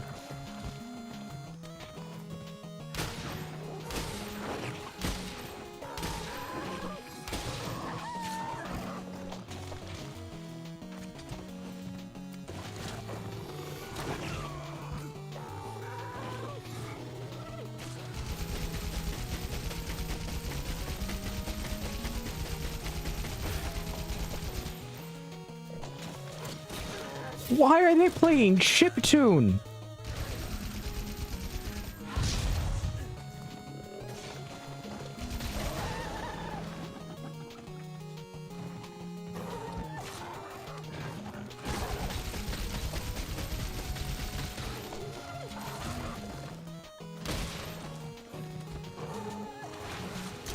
Why the chiptune? I don't mind it, but like, I have questions. Sounds like Mega Man. It is very small. It's a small Odo. It very is. Hello, Crystal.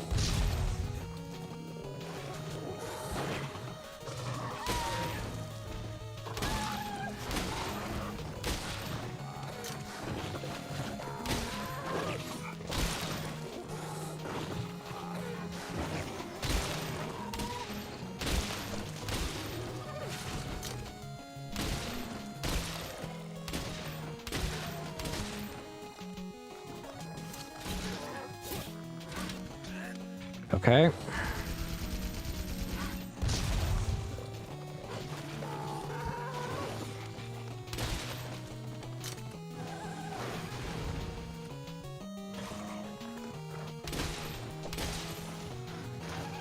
Oh, that's terrifying.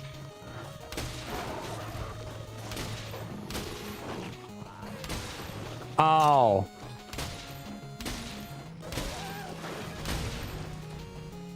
I'm not gonna lie, the music's good.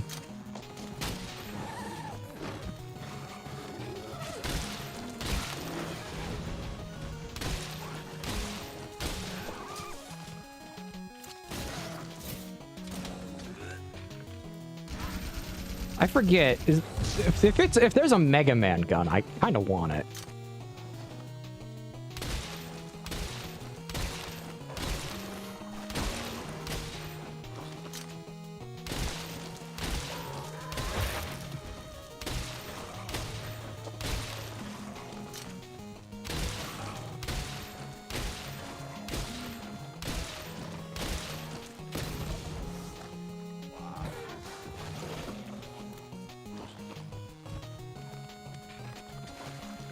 Most likely.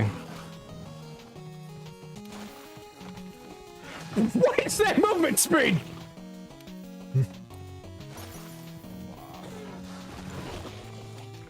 He just went zoom.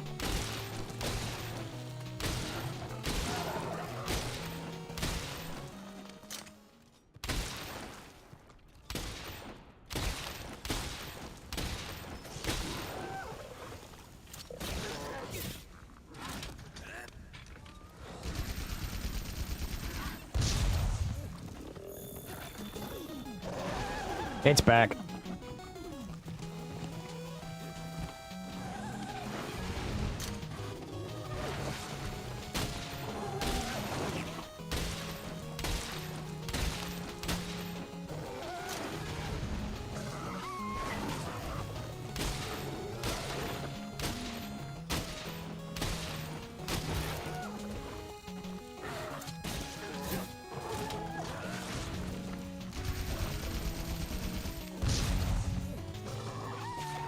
Doo-doo.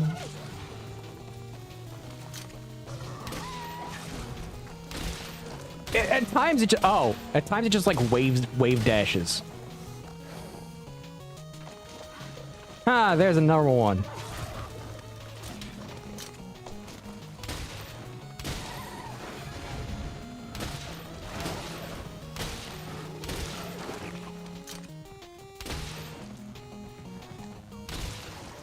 Okay, that's one.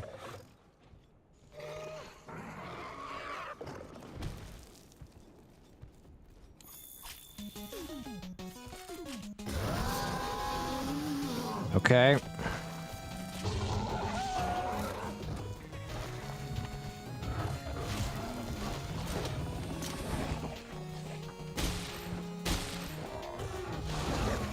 Ow.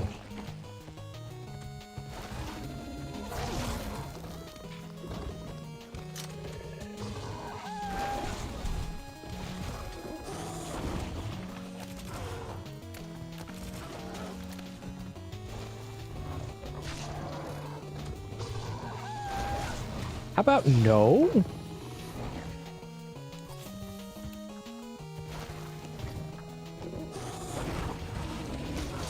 Yeah, I did it.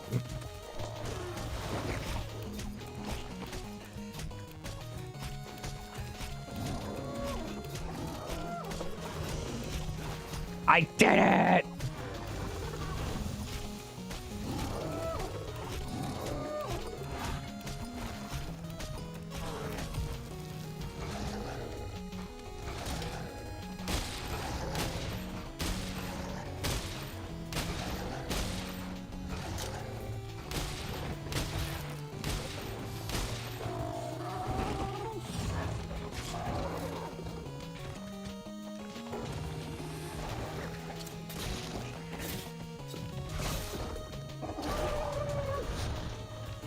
Oh, the body's gone.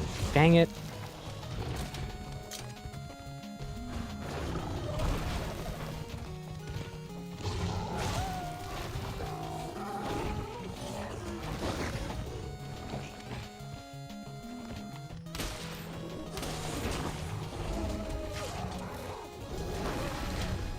Machine gun loaded.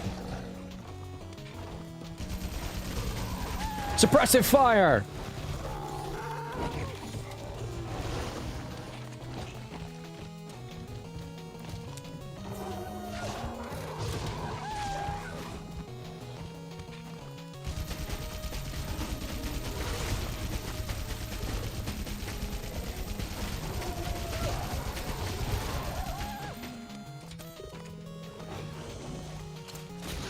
Okay, got it.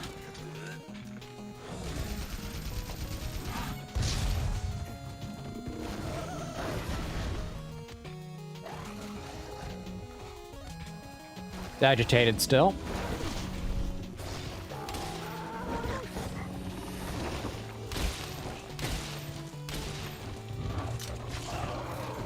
Ow.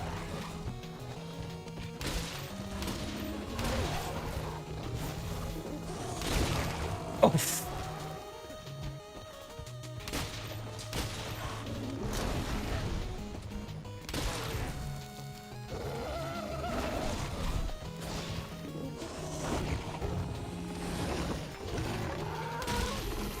Come on.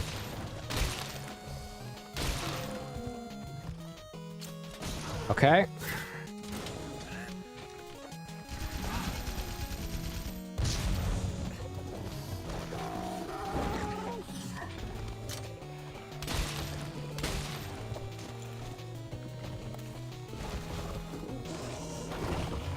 I gotta craft.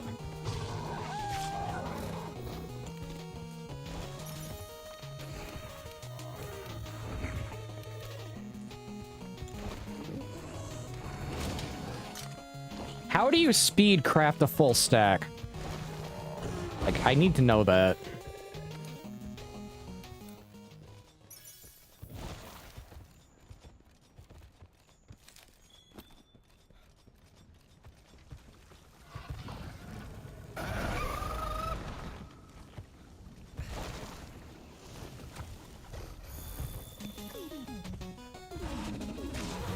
Okay.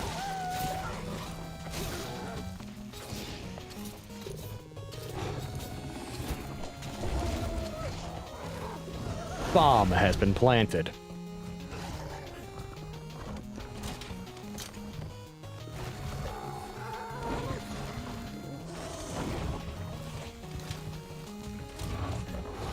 There we go.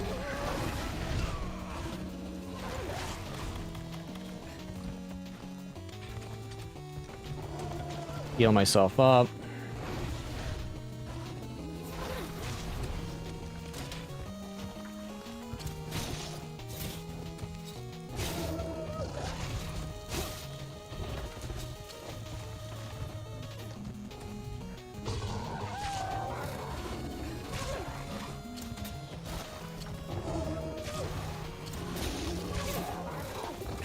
No. No. You're going into the wall. Face the wall.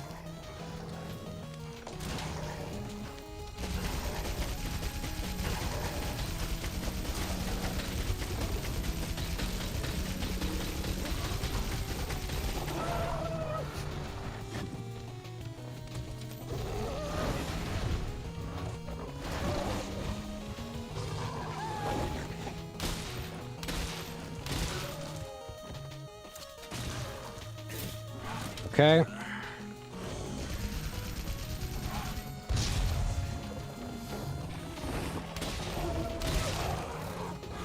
I'm bleeding.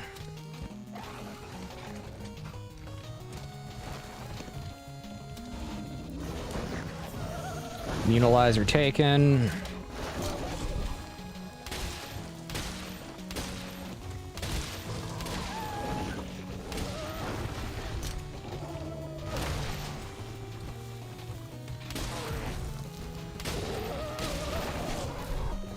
Okay. I don't know what state it's in.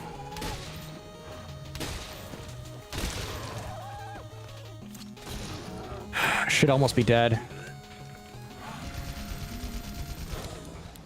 Okay, it is dead.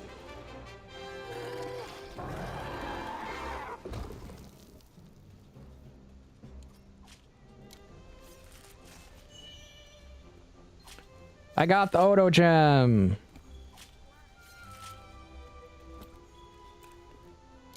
I got the hardest part that I needed.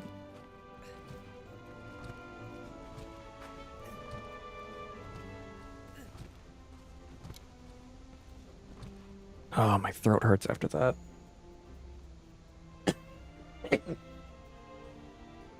It's back. It's back. Oh, great.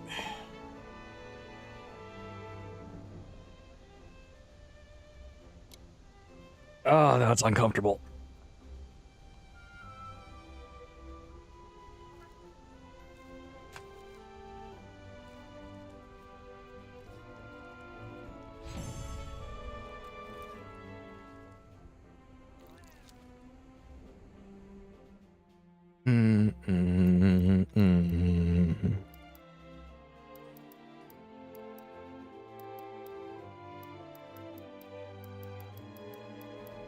I got one of the sinew. I need it. I need another one.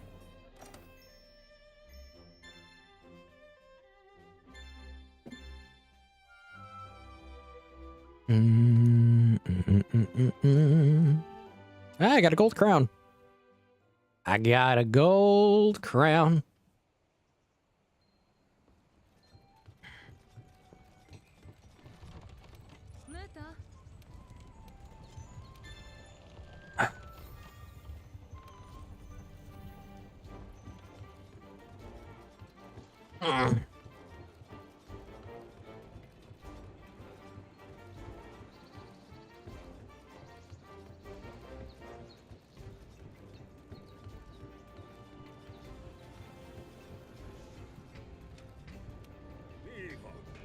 I don't have everything I need for it.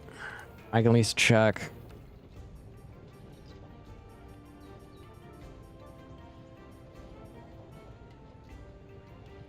I need the claw and sinew again.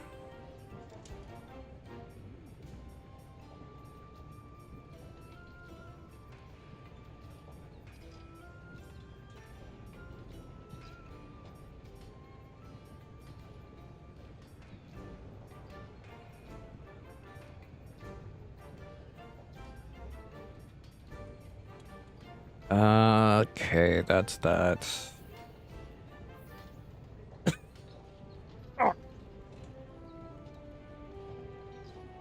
I'm gonna raid out on Twitch, because my throat's kind of messed up right now.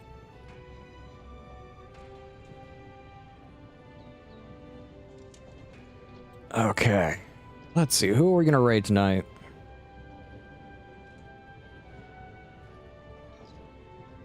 We have Rosie, we have Icy Pants. Rosie's playing with Heart Like David, Mia Dragonheart, and I forget who. Someone else. Dumb Voyage, okay. I'm probably gonna do Icy. I'm gonna raid Icy.